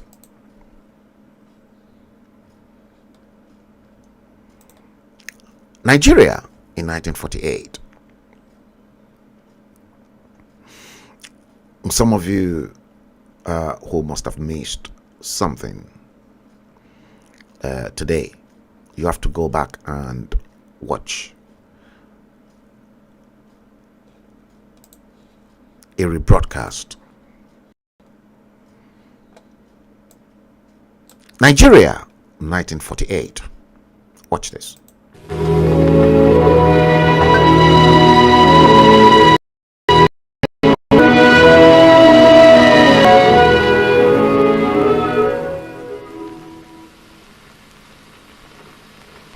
My name is Fok.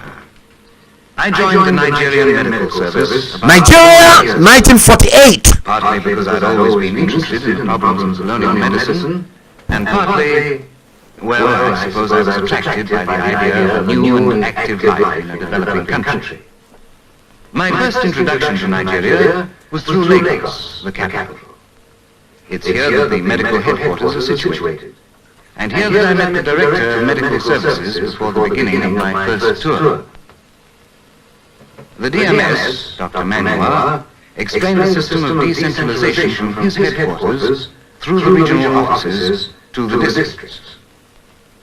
In the districts, the ultimate responsibility for the hospital and rural health work rests with the district medical officer, an assignment of considerable variety and interest. Dr. Langdon, as a single man, was going to take over a field unit in the northern territories. He would be completely mobile and would cover vast distances in the treatment and reduction of epidemics, mass surveys, and research work. My job was to be in the south, as medical officer centered on Calabar in the Creeks district, an area of approximately 4,800 square miles.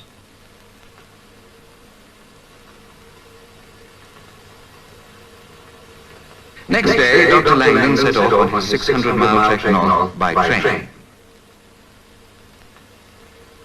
I went by air with my wife and small son, who had come out with me.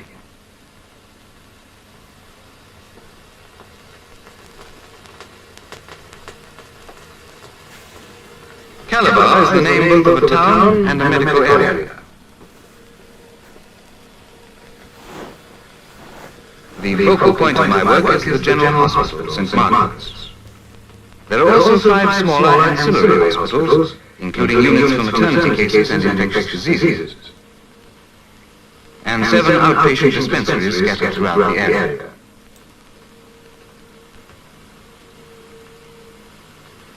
The work, of course, is far more varied than one would expect to find in a European country. In addition to the clinical conditions common to all countries, the range of tropical diseases is very extensive. 1948. One of the great advantages that the Colonial Medical Service has over the system at home is that a medical officer can follow his patients right through. You can see the quality of the medical that we were receiving that time. And the patients remain under his own eye until the treatment has become effective. Under the British colony. Besides a very large outpatient department, this hospital has 140 beds, with a nursing staff of 36 orderlies and 10 nurses, who work under the supervision of a European state-registered nurse, who acts as matron. To assist me at the hospital, I have 2 African doctors, one of whom acts as house surgeon. There are 2 operating theatres in Margaret's, both well-equipped with instruments for general use. Both well-equipped. There's no anesthetic apparatus, so spinal, pentothal, or open drop methods are used. Hernias of all kinds form the majority of cases on a theatre list. The surgical conditions common at home, such as appendicitis and so on, are rare in this part of Africa. The old tales about West Africa being the white man's grave have long since been exploded. You see? We find the climate in Calabar somewhat trying in the wet season. In Calabar, all three of us keep remarkably fit. Our house is airy, pleasant, and well equipped. And we're supplied with homes, by the way, and at a fixed rent. There is plenty of domestic help, and this alone makes housekeeping much easier for my wife than at home. As for my son Jonathan, he has different pets, but that's about all. When he's old enough, we shall have to send him back to England for his schooling. Still, that won't be for some time.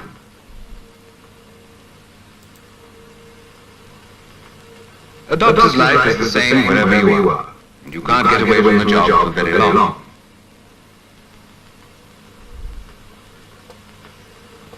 It was a call from the sanitary inspector to say that there was a suspected outbreak of cerebrospinal meningitis at a village called Big Kwa. 1948. This is normally a job for the medical officer of health, but as he was already up country, I was asked to call in and pick him up en route. Colonial days, he was sent to Calabar. You can see the quality of everything.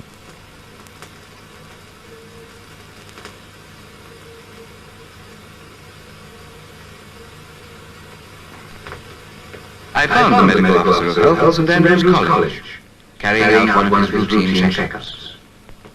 He's responsible for public health.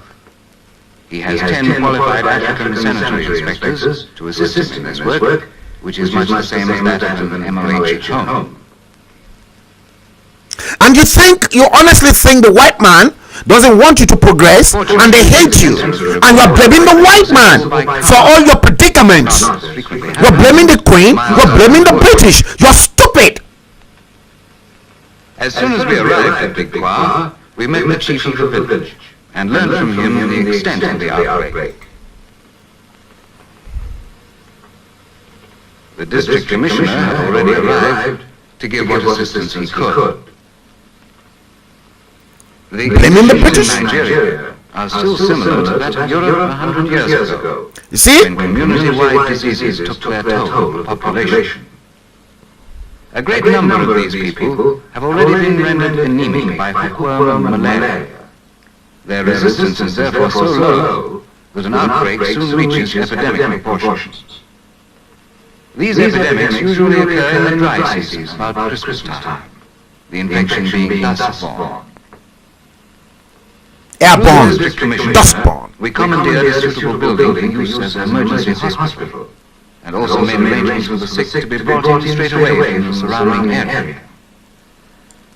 At the same time, we sent a telegram to regional headquarters at Enugu, asking for the help of the nearest mobile field unit.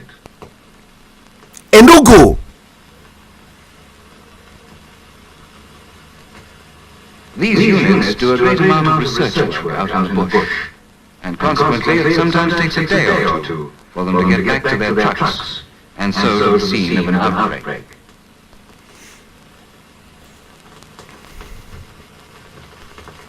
Meanwhile, back at Big Kwa, we tackled... You can clearly see that the white man, during the colonial days, took pride to look after your health under the British colonial rule. And these are evidences that many people fail to investigate, and they don't want to look into deeply to see the root cause of their own problem. That their problem is not the white man. Your problem and the problems you have to face now are your greedy bastard politicians. The likes of Atiku Abubakar, the likes of Bola Ahmed Tinubu, the likes of Gowon, the likes of Obasanjo, and those that made your generation and the generations that are still suffering, that made ASU people, ASU members to be on strike, and they never give a toss about you because they've looted you dry and they don't even care about you. You can now clearly see the difference between Imperial Britain and Nigeria. Let's carry on. The epidemic to the best of our ability until the field unit could arrive and take over. As no trained assistance could be spared from Calabar, we had to enlist the aid of the villagers. The treatment of cerebrospinal meningitis consists fundamentally of giving sulfonamide drugs. Working as we were, short-staffed and practically single-handed, we were, frankly, very grateful when the field unit arrived sooner than we had expected. I was delighted to meet up again with Dr. Langdon, whom I hadn't seen since my departure from Lagos.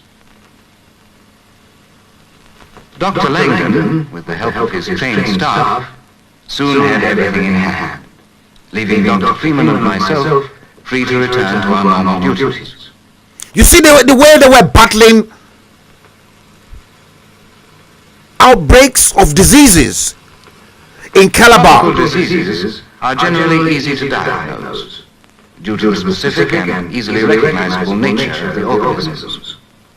You hear that? This factor is a great help in the task of reducing the causes of epidemic diseases, one of the first aims of colonial medical practice. But there is still a vast amount of both field and research work to be done. But life is not all work. We find plenty of time for recreation. Recreation. In the area, there are facilities for all outdoor activities. Besides tennis, we can play golf, badminton, hockey, or cricket, to name but a few. Nearly everyone plays, and we get up the occasional tournament, which helps to keep one up to the mark. In the evenings, we entertain at home, or go out to the club, where we have a membership of over 150. Quite a crowd when we hold a dance. In short, we lead a social life. Just before the end of the tour, my wife returned to England to fix up our holiday. We receive a week's leave for each month of the tour, and I was left on my own to continue. One of the many interesting jobs that I have is the regular fortnightly tour around the dispensaries in the outlying districts. One of these dispensaries is at the village of Inequality, which means a trip up the Cross River.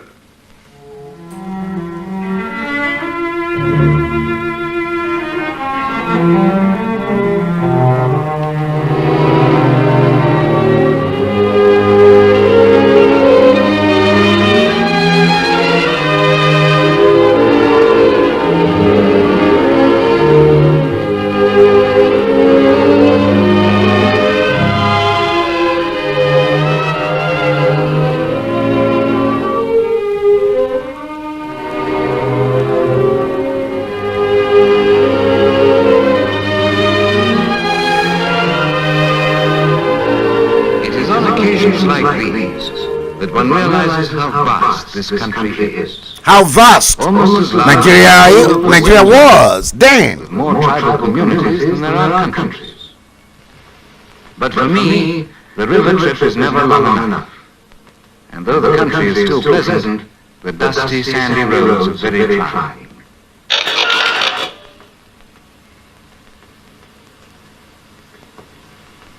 Because of the long distances we have to cover, a car is even more essential than at home. So facilities are given us by the Nigerian government to purchase a new one by installments on arrival for the first tour.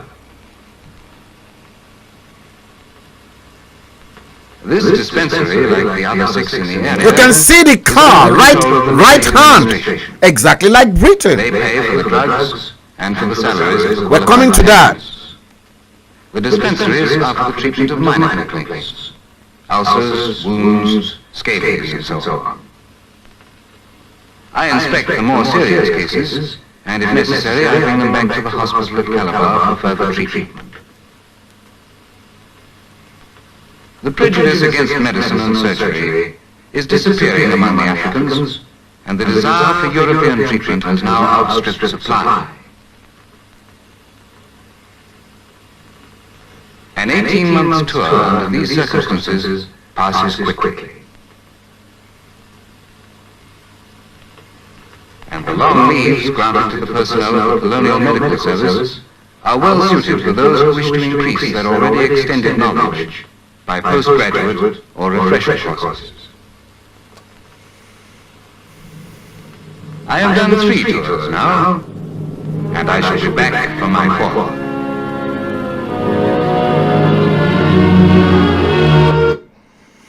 (1948).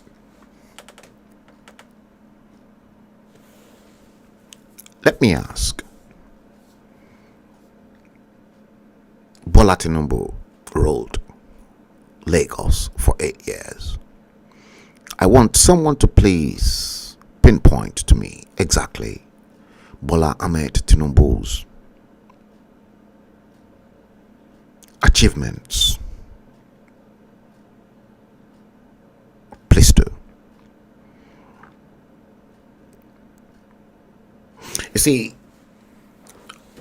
I find it very disturbing, extremely disturbing, that in this day and age, some people can actually bring in religion into politics. Yeah, we cannot separate politics from religion. But let me tell you, I'm disturbed by a few incidents that I've watched, which I'm not going to go into. Maybe if I may, if time permits me, I will go into that. It's very disheartening. It is very disturbing in Yoruba land, that rather than fight for your own rights, some people are busy fighting for their selfish needs.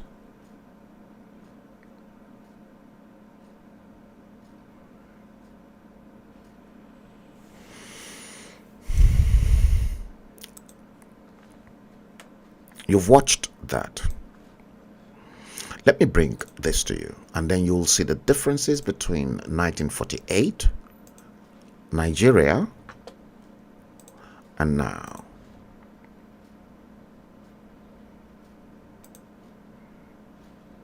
You see that?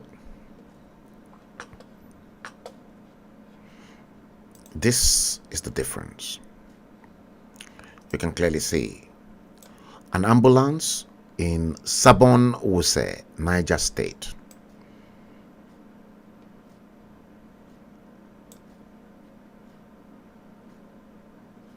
You should even thank God they've got ambulance. Hospital in Niger State. Hospital in Niger State. Hospital in Niger State. Hospital in Niger State. I took all these pictures, guys, by the way. The same hospital. You can see that. Let me do this. They said the provision of health facilities to our people is a priority. Good health is the bedrock of vision. Well done, Talba. They keep deceiving themselves. This happens to be Niger State. I took all these pictures. See? TAL 2011. This spells it. Umaru Tanko Al Makura. I took all these pictures, guys. You can clearly see them. TAL 2011. Look at that. Buhari president.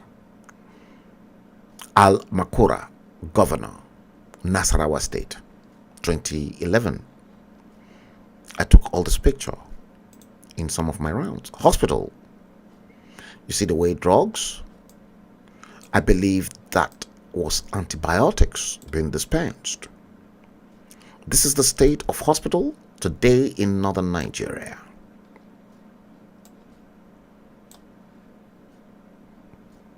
That's why those motherfucker leaders, they don't want to be attended to in hospitals. You see that? Which medication is this? Let's see this one. Okay, I've magnified that. You can clearly see. See? Let's go on to the next one. See, people waiting to see doctor in northern Nigeria. Hospital. Look at. So do you expect your governor or your local government chairman to come to this hospital? That's why they don't want doctors to attend to them, because they are afraid those doctors will inject them to death. Hospital in Nigeria, 62 years after independence. I'm not making this up. You can clearly see. You can clearly see the registration number on this car. Let me bring the car in. Oh dear, why are you doing this? Let's do this. Yeah, this is the car. You can see that's Nigerian number. You can see Mercedes-Benz, Nigerian number, and you can clearly see green, white, green.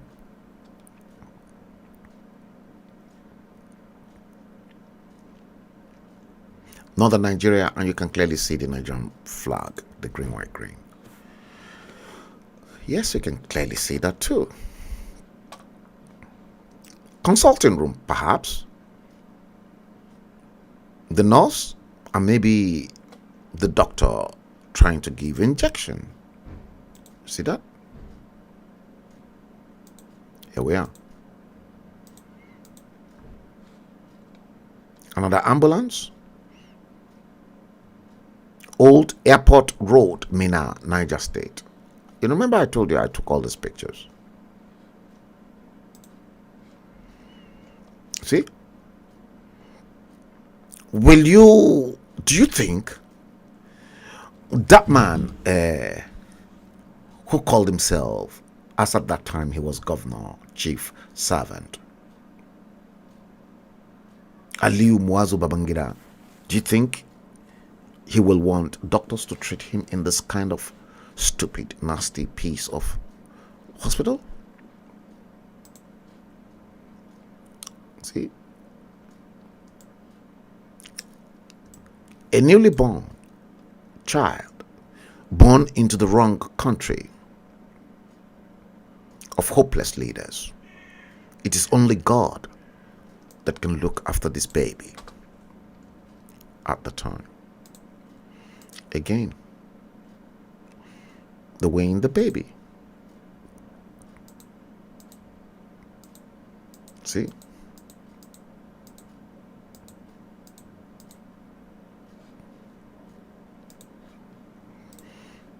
Complete hopelessness. Complete hopelessness. Emmanuel Evans Chanazom Ochelo. Esther Iwetuga is WNTV. Yemi Foluke, you said, one of the reasons they call Nigeria giant of Africa, yeah, that time. Esther Iwetogan, WNTN, 1959. Thanks to our dear Baba, the late sage. Yemi Foluke here, he said, it is difficult for infinite generation to understand. Thanks, Frank. Thank you.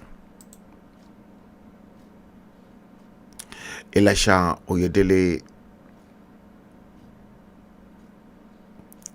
you said, if they could teach this kind of history in the school, the children will be well enlightened. That's why they took it away.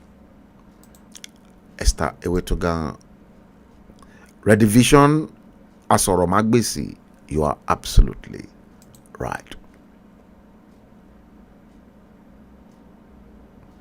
And Yemi Foluke, down memory lane, so says by you. Yes.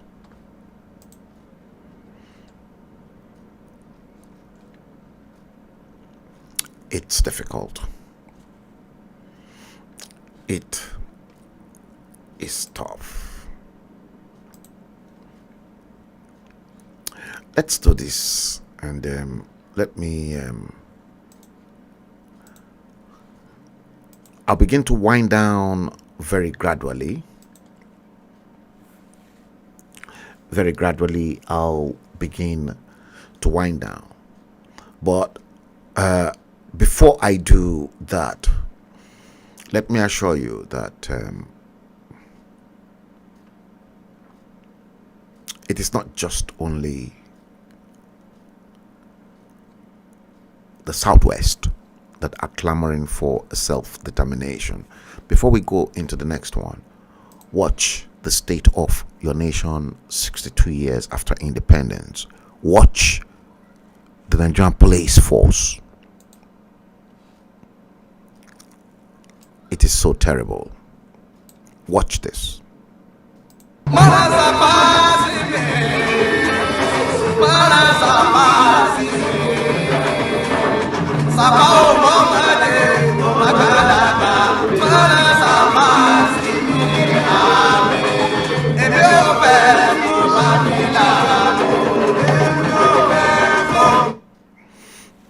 That is Nigeria.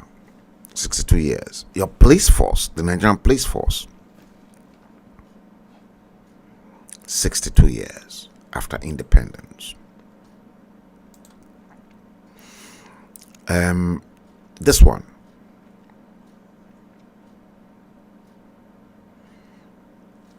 Is particularly heartbroken.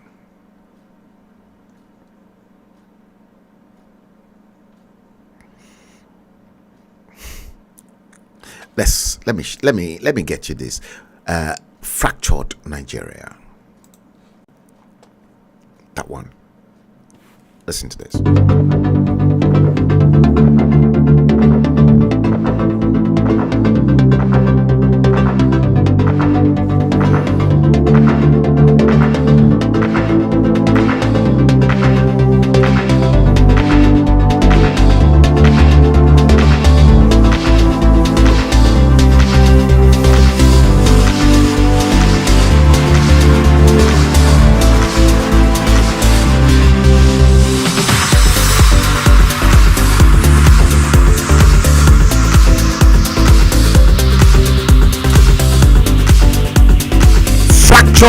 Nigeria, 1960, 2022, 62 years after independence.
bread that is being cut into 4 pieces for 4 pupils, 1 each.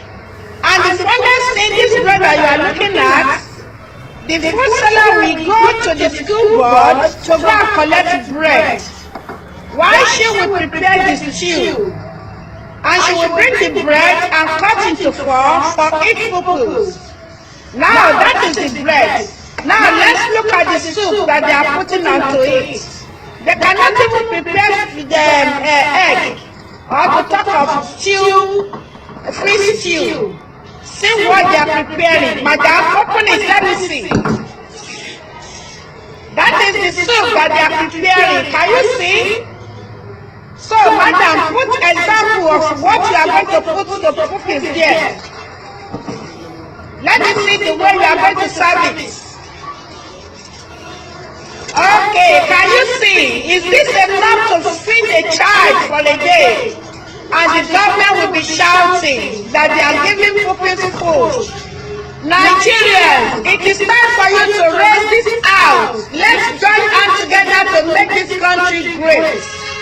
This should not be. This is a poison to our children. It's better for them not to give than to be serving this kind of food. Nigeria, let's shout it out. Thank you all.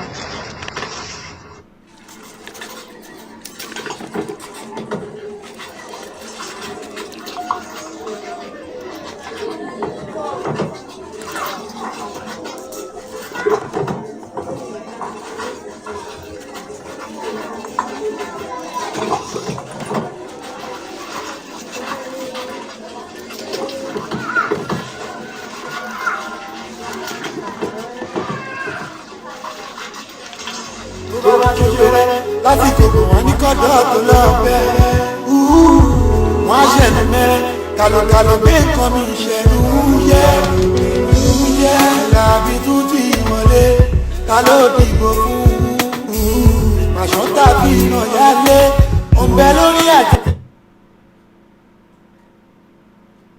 I love the children of the poor more than my own children.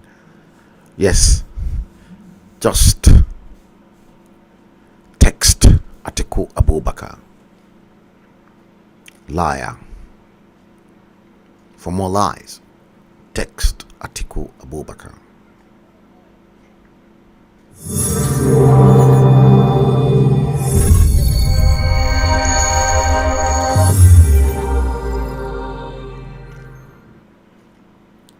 Yes, guys, let me make it known to you. I'm not interested in Bola Ahmed Tinubu. I'm not interested in Peter Obi. And I'm not interested in Atiku Abubakar either. I told you to underscore unitary system of government. Didn't I?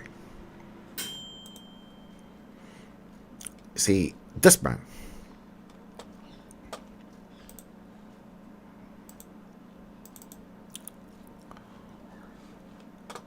I'll show you.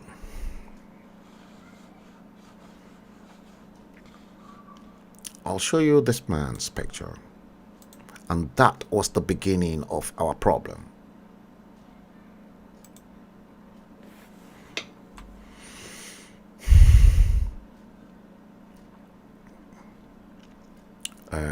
I think it is Professor. Now, look at this man. Professor Ben Nwabueze, son. That you're looking in front of your screen.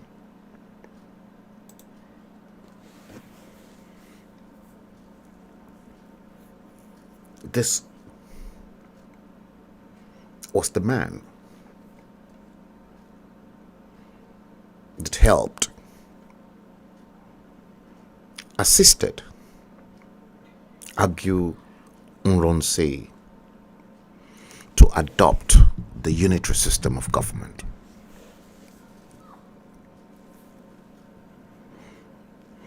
The same man defended Atiku Abubakar in 2019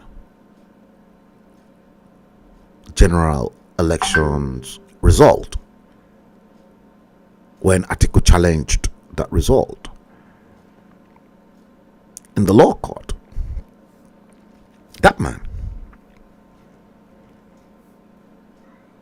was the man that helped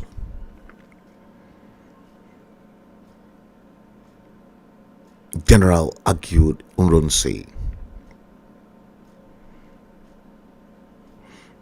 Perhaps other than the mistakes that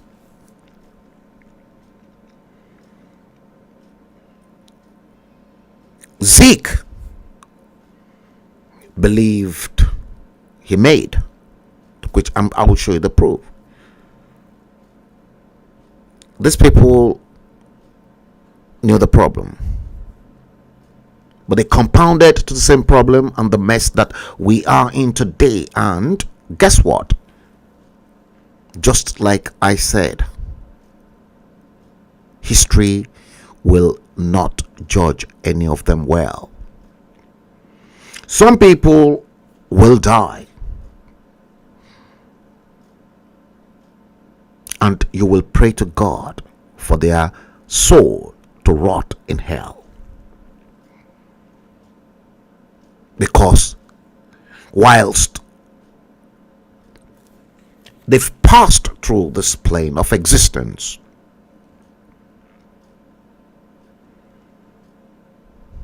they've touched no soul.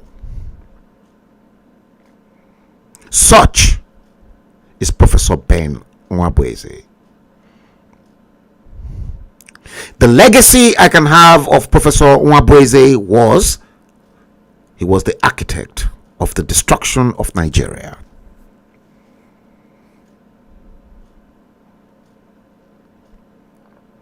I'm coming down somewhere.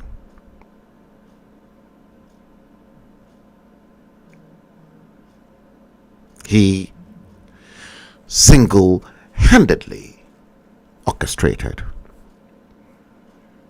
and advised Nronsi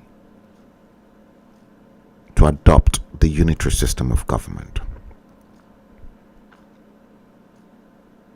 Was this the beginning of the destruction of the dreams and aspiration of Britain for Nigeria? Because Britain wanted at least one of their colony in black African country to be an example for the world to emulate. The British did their best in as much as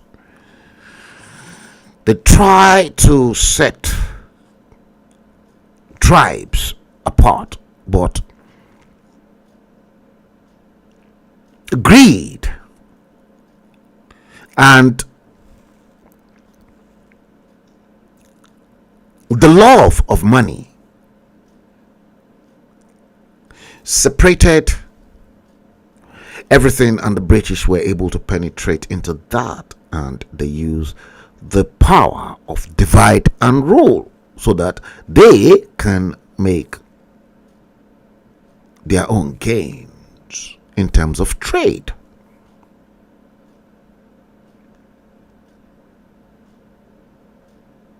And the likes of Professor Ben Nwabweze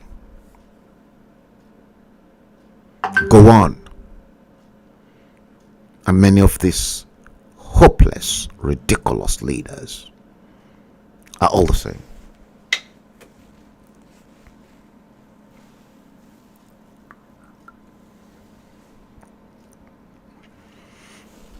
Let me ask,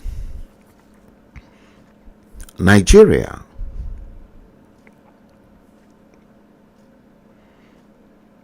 at independence was 3 regions: Western region, Eastern region, Northern region.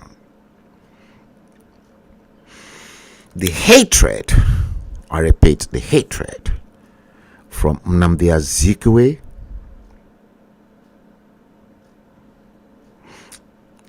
Tafawa Balewa, in conjunction with Ahmadu Bello, split Western Nigeria further, and the creation through referendum Midwest.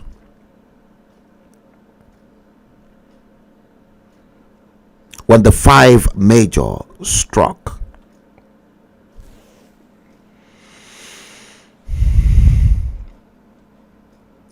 let me bring the camera so that you guys can see my face. When the five major, when they struck, Nzegu's coup,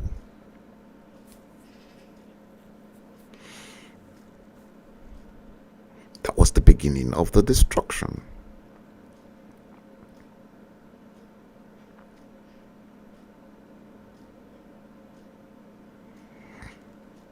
Who honestly advised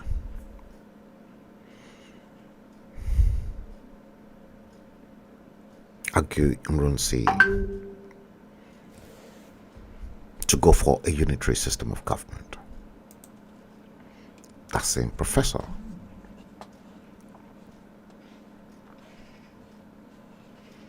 what then happened? When we had a reprisal attack from the north then used the Middle Belt military officers as retribution for the South.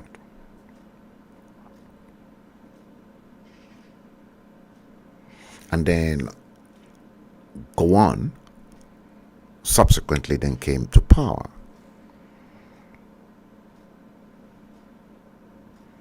The emergence of Gowon, make no mistakes, the British were behind it.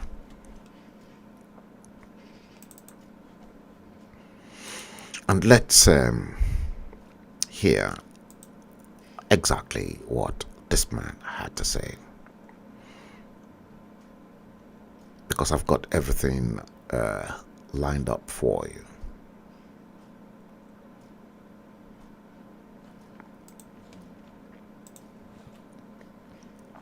Look at this man. Jacques Chirac.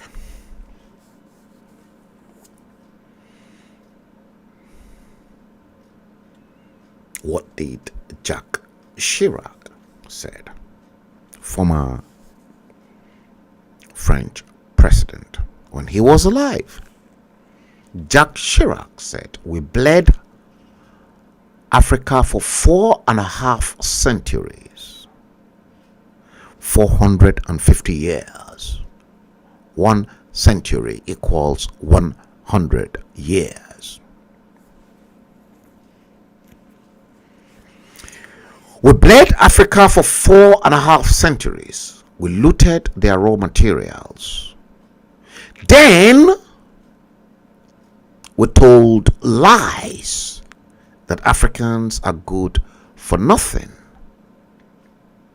In the name of religion, we destroyed their cultures. And then, after being made rich at their expense, the Western world, they made themselves rich at Africa's expense. Chirac then said, we now steal their brains through miseducation, misdirection, and misinformation, as well as propaganda, to prevent them from enacting African retribution against us.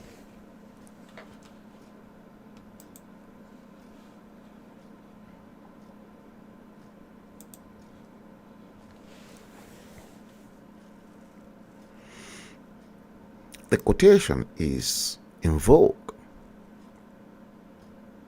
Check it out.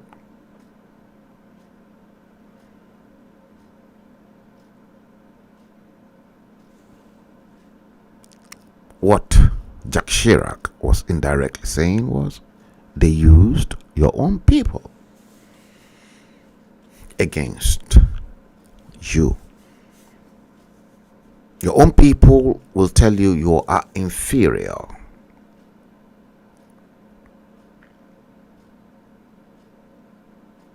That's the point.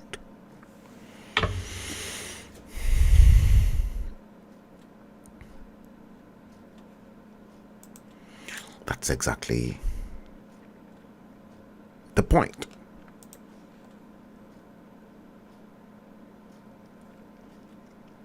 Are you not doomed? Are you not doomed? And here again, watch this.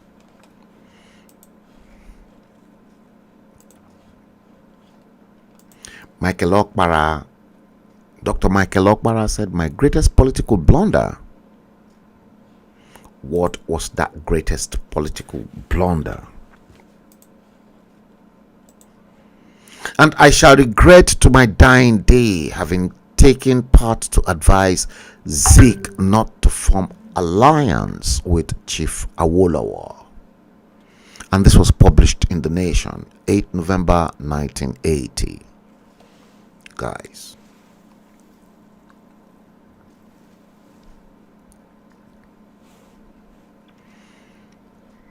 you remember Asaba,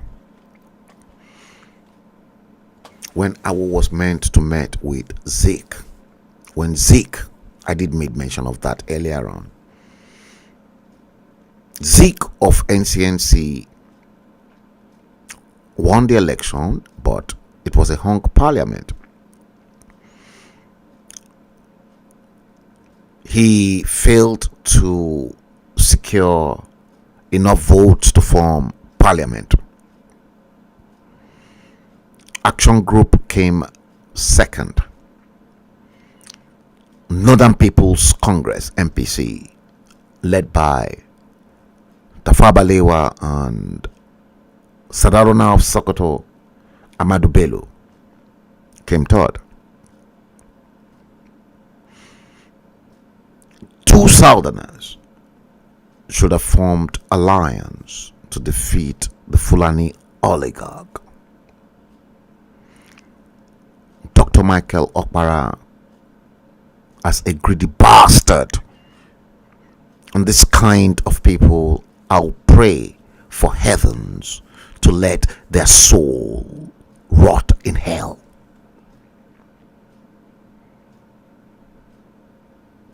Let him rot in hell. Because that man, Michael Okpara, is one of our problems. It's one of those that plunged you and I into this terrible mess. He was a very, very young man at the time. He was not in his 40s or in his 50s. The British handed over power to able-bodied, young, educated Nigerians. But because of their fucking bloody greed, not thinking about the future of their people, that's why you get this mess. And that's why their reposed soul should rot in hellfire.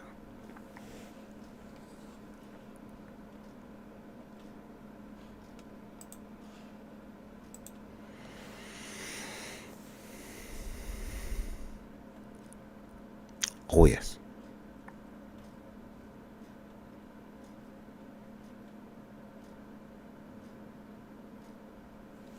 I'm not scared or afraid of anyone. What you get here is the truth.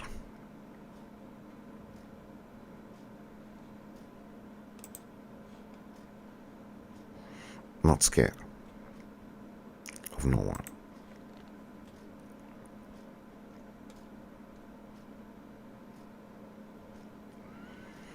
Yeah. So, the question now is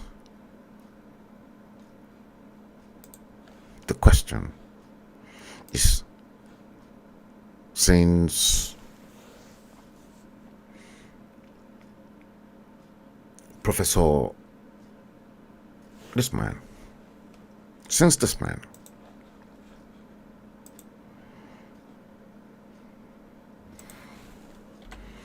this man prepared the groundwork, this man, Professor Ben Nwabweze, since he prepared the groundwork, the same man is now regretting his actions of 1966 and is now clamoring for restructuring, that they need to restructure Nigeria, but he tend to forget the role he played. Now he's over 80 and Nigeria has deteriorated to such an alarming rate that this day and age,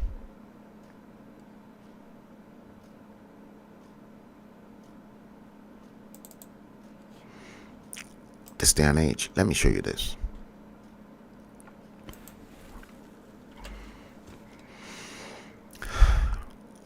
It's I find it difficult to swallow that right now there is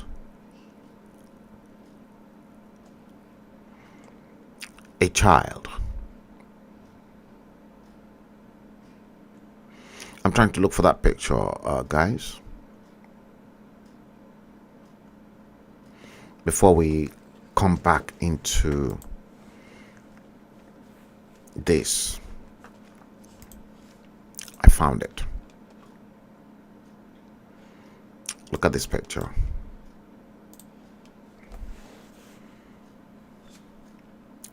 That child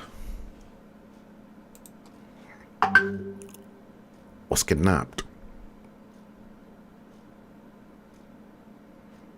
Okay? Kidnapped. And listen to the tape of this kidnapped child. Did you hear me, man? I'm hearing you, sir. That bad matter I tell me that time. You know like that bad matter, and now you talk. I don't understand the Hausa. I thought you will speak Hausa. That is why I called out my brother. I don't know that you'll be speaking Pidgin. You just tell me, sir. I'm going to tell you that time. 100. You know they like it. No money. Sorry. Listen to this. You can hear me, man? Yes, sir. If he go and say to die of motor, if you want to get a sell and go give it the money, now we go collect the money. You know, give it to that big money. That is the kid. Don't get it go to that. You know, go to that. That's not boy. A child abducted. What you concern? Did you hear me, man? I didn't hear you. If you now one more, the ground, you know, give it the money. That is the kid. I know, but you know, go give it anything. You know, go give it. You can drink water. You can drink water. It's not there. It's there for bush. Sorry, I beg, Oga. I beg. You know, enter the lady. I beg. I beg. I think I'm going to tell you, I swear to God. The person why did you tell me, how much you tell me? 400,000? 400. I beg. If 400 is never day, I won't solicit for help. Make I gather that 400,000. Come give you. I beg. 400,000. You have 400,000. Go punish you. I beg. You go carry and go to the area. Did you hear me, Bam? I didn't hear you, Oga. Die of the king. You like her? Yes. I think you don't like her. I like her, Oga. I like her. Yes. Okay. Now wait. What do you want now? Hello. Sir? That skin. Yes, sir. Did you get this? They kidnapped that man's child, and that man is even making yes out to the kidnappers. No, this man, you don't give me the money, I will kill her. How you go kill her? Me, I know go pity, I don't know. 30 million they are demanding for that poor boy, for that small boy. Okay, so now I like it. I'm coming back to talk more on this. Yes. Come. Hello, Joviloju. Come and get 30,000. Come and get 30 million naira. Beg them that I've been looking for 400,000. Beg them. They cannot allow. They will not allow. You hear that? All right. Please go and sell that your motor. I will go and sell it. Don't worry. That you are, please, I don't want to die. Okay. That your family. That my Camry, I will go and sell. Don't worry. You see, a child telling the father to go and sell his Camry, Tomorrow. to come and free him. Right, but I cannot see somebody to buy now. Okay, sir. I'm going to talk more on this. Everything that you have in the house, go and sell it. Anything we have in the house, go and sell. Don't worry. Bring it tomorrow morning. Okay. You must be complete, please. Don't worry. I've had to. Thank you. Give it to them. Somebody will catch you that you should pay the money. Who? Somebody that you should pay too. Okay. I want to talk to my mommy. Your mommy is not with me. Okay. Because I don't want to die. Bring it tomorrow. Okay. I'm sending. Hear my picking, Oga. I beg. Okay. Me, no go pick your picking. Now, how you go kill her? Have you ever? I beg. You hear that? Never ate it, have you? Have you done it? You never ate it, have you? I'm not. I never ate it, have I'm you? not yet. Have you? You never ate today. Have you eat? You never ate today. Who did it? You don't catch a railway. You behave, man. Oga, they hear you. I beg, Oga. You go give the full up to me. Even God naira, just they call my people, make them help me gather the money. I never see anybody send money to my account. I beg, but I go try make it rich. I go try make I give you the full. What do you say? Sir? That picking make I give you full shop. He go give you the money, big money. No, give I am. think no give me make I leave am. Die Give am, Oga. Oga, give am. Make I give am. Give am, I beg, Oga. So you no go tell me that $400. You hear me, man? Yes, sir. You hear me, man? I dey hear you, Oga. I dey hear you. That is the situation of things in shithole Nigeria. That is the current situation.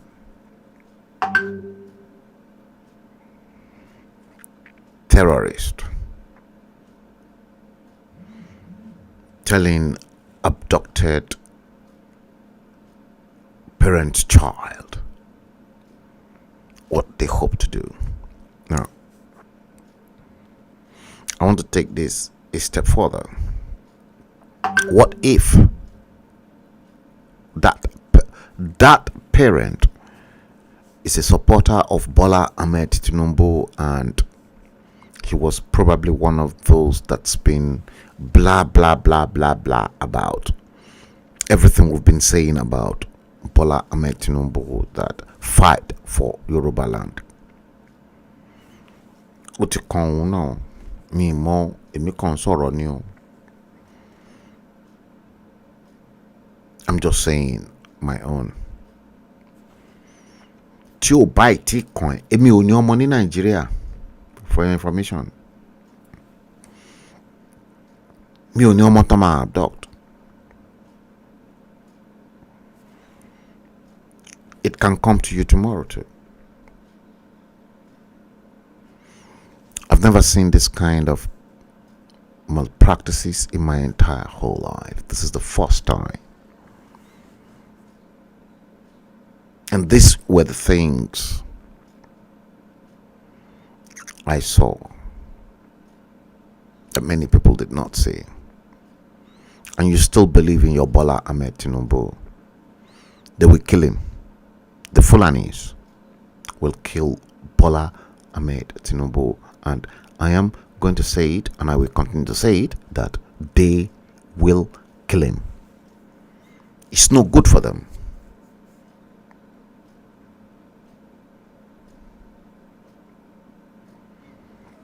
They want to take over the next 8 years. And you all are not looking at it. The next person that the Fulani wants to use in Yoruba land is Esther Ajayi. Reverend Esther Ajayi. You're hearing me saying this for the first time. Take it. I don't dabble into religion, but watch Esther Ajayi very well.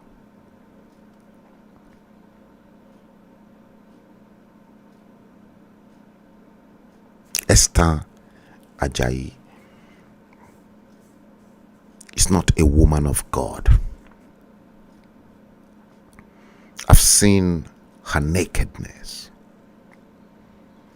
Don't be anybody reject it for me.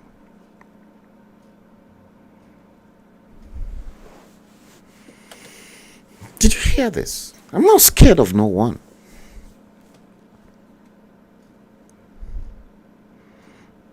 I hate to talk about religion, but the next person,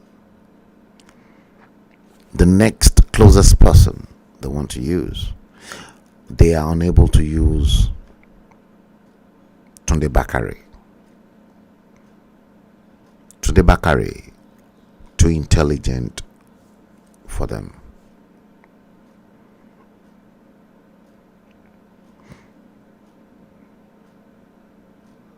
The next person they want to use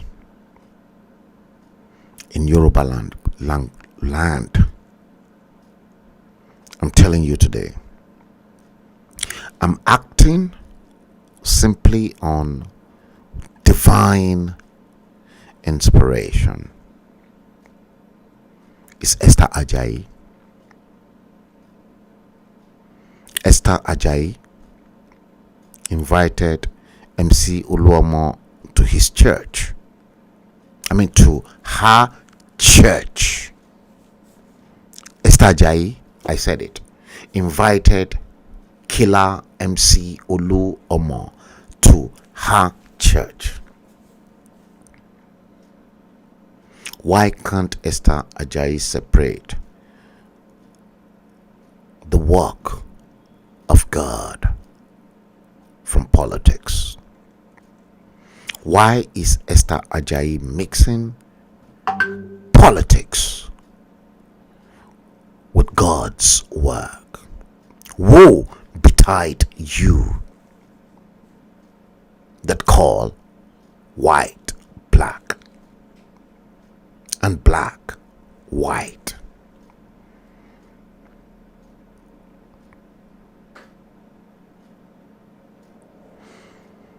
Did you hear me?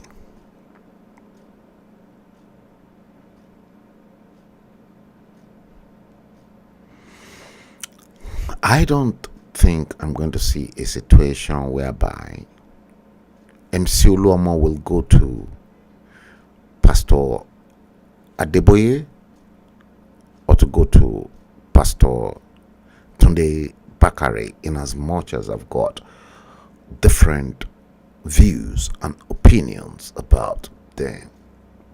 But I still respect them, because Pastor Adeboye will not welcome MC Oluomo into the Redeemed Christian Church of God, and Pastor Tunde Bakare will not do that either. So also Pastor Matthew Ashimolowo won't do that. And prominent pastors and women of God. A man that the world knows, Nigerians knows as a killer squad of Bola Ahmed Tinubu. Reverend Esther Ajayi, I'm talking to you. You then had the gut and the audacity to say, oh, he's my son. He gave me 4 cows in my fucking foot. Atenuje, gbogbo yín kò ní jẹ́ kẹ́ rí ìjọba ọ̀run wọ̀.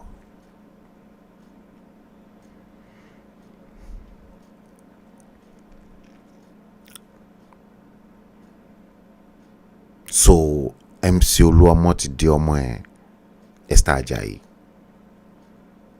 MC Oluomo ó ti di ọmọ ẹ̀ overnight, because of the fracas between you and your godson,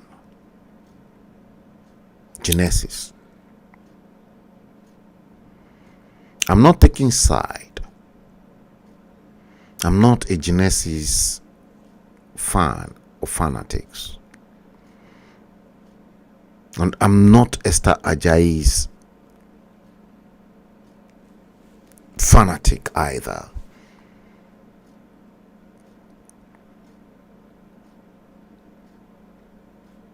I've not benefited from them. I've not taken anything from them.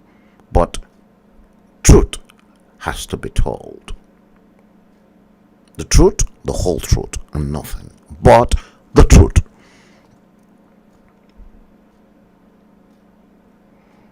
I followed the development religiously. And the way I am going to conclude this is this. Reverend Esther Ajayi, you have sent a coded message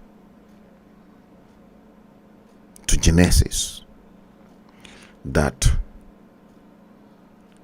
you are ready to terminate his life, basically, through MC Oluomo and those that came to you.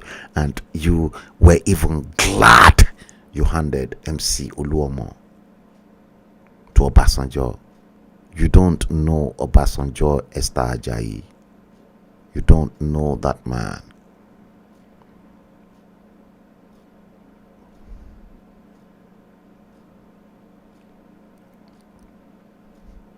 Some of the atrocities that has been perpetrated under you, under your church in Clapham, I'm not going to say anything here.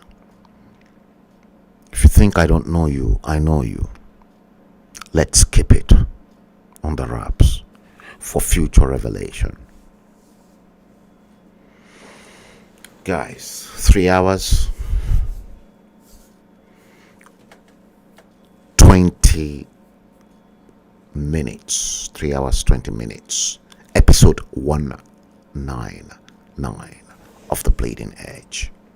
Today, Saturday, the 10th day of the 9th month of September 2022, 1734 is the current time in London, England.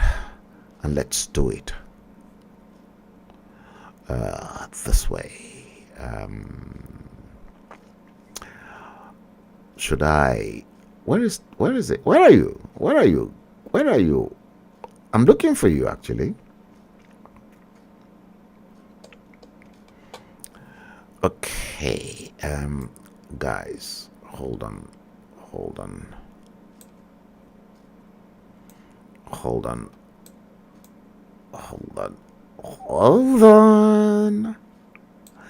Okay, I think I'm getting there. Here we are.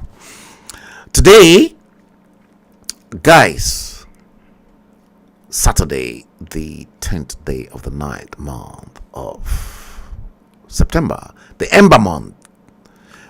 There's a lot more coming. I promised you guys from July, you begin to see films. Nollywood, everything will start unfolding. Politicians will start killing themselves. We're in the season. It's coming. It is loading and coming your way. Let's try it again. Let's try this once again. No. Okay, let's do this.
Welcome to NuMediaTV on Facebook, YouTube and Twitter. From this dispatch box in London, England, on this platform, we address socio-cultural problems in areas of conflict and resolution, poverty, endemic corruption, inequality and terrorism, banditry, herdsmen crisis, cultism, ritual killings, high level of child mortality, inequality, unemployment, poor education and infrastructure, tribalism, nepotism and home violence in southwest Yoruba land of Nigeria, more than 60 years after independence from the United Kingdom. Share the live stream and enjoy it. Your host is Frank Bello.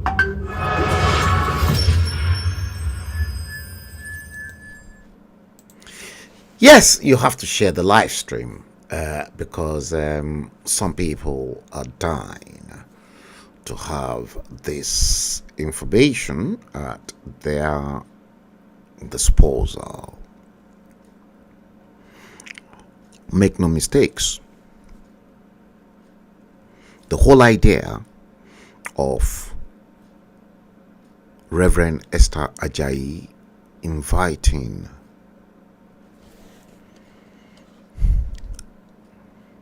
MC Oluomo and introducing MC Oluomo as my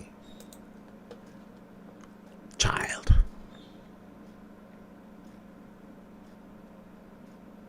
ladies and gentlemen,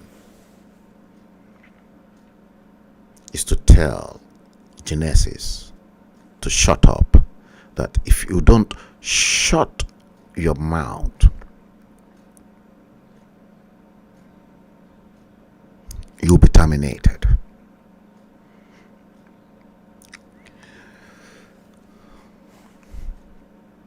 Is this now not bringing you down to how I started?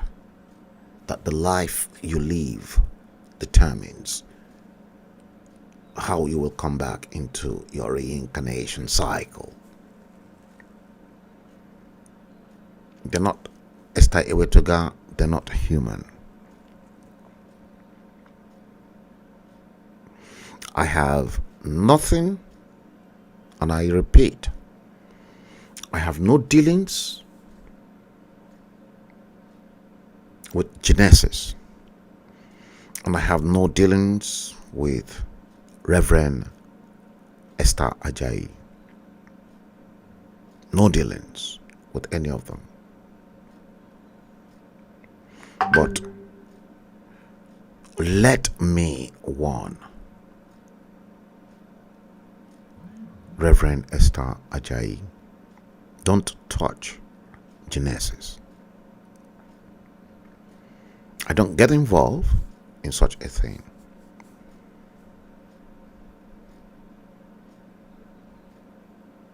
Genesis is anointed. I don't know him. I've never had anything with him. I don't want him to pray for me. Don't touch him. Esther Ajayi, don't touch Genesis.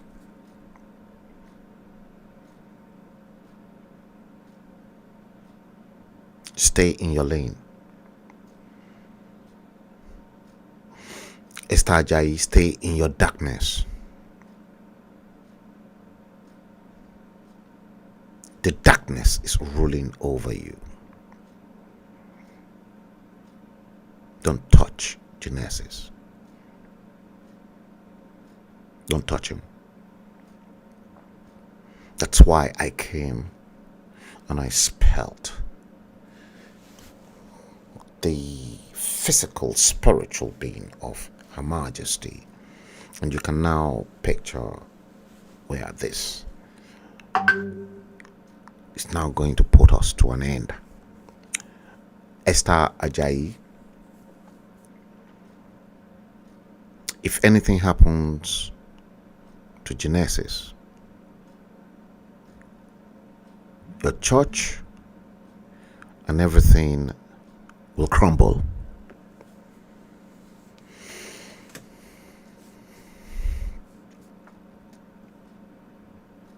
Esther Ajayi, I'm not a prophet. I'm just merely a servant of the Most High in human form. Don't touch Genesis.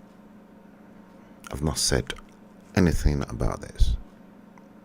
There's a clear distinction between light and darkness. Don't touch Genesis.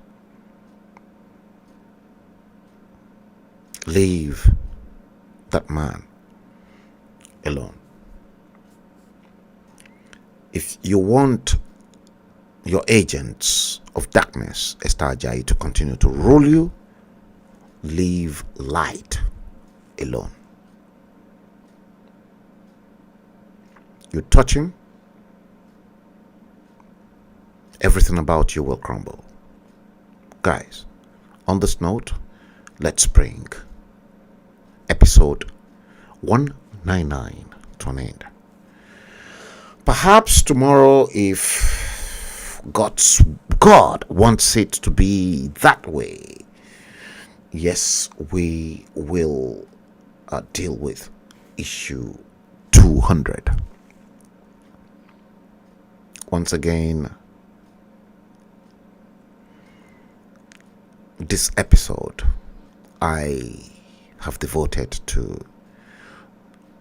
Her Majesty, the Queen who passed away. And I've listened to the new King Charles. And I listened to his broadcast yesterday. And I'm quite pleased with the new King's broadcast. He's promised to continue and to carry on from where Her Majesty left off. And I'm not going to doubt it, because Charles has been prepared for that role, in as much as William is already going through the same thing. You see, don't envy people because you don't know what they've done in their previous lives that was very pleasing to God. Just like Esther Ajayi and Genesis and all your Damboroba politicians.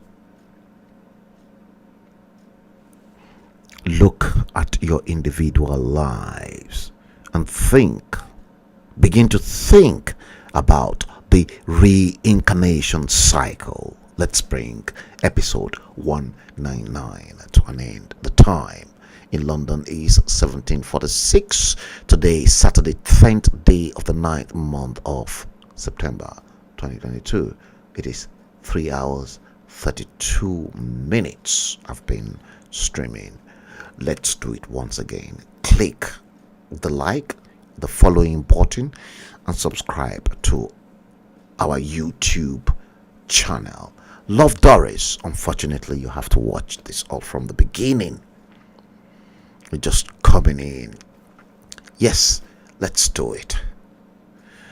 Once again, and until that time, just like, follow any of the pages on Facebook that you want to follow, and then on YouTube, subscribe and click the bell icon, and you will get onto the stream. Take good care of yourselves, and I wish you a very lovely weekend. God bless you.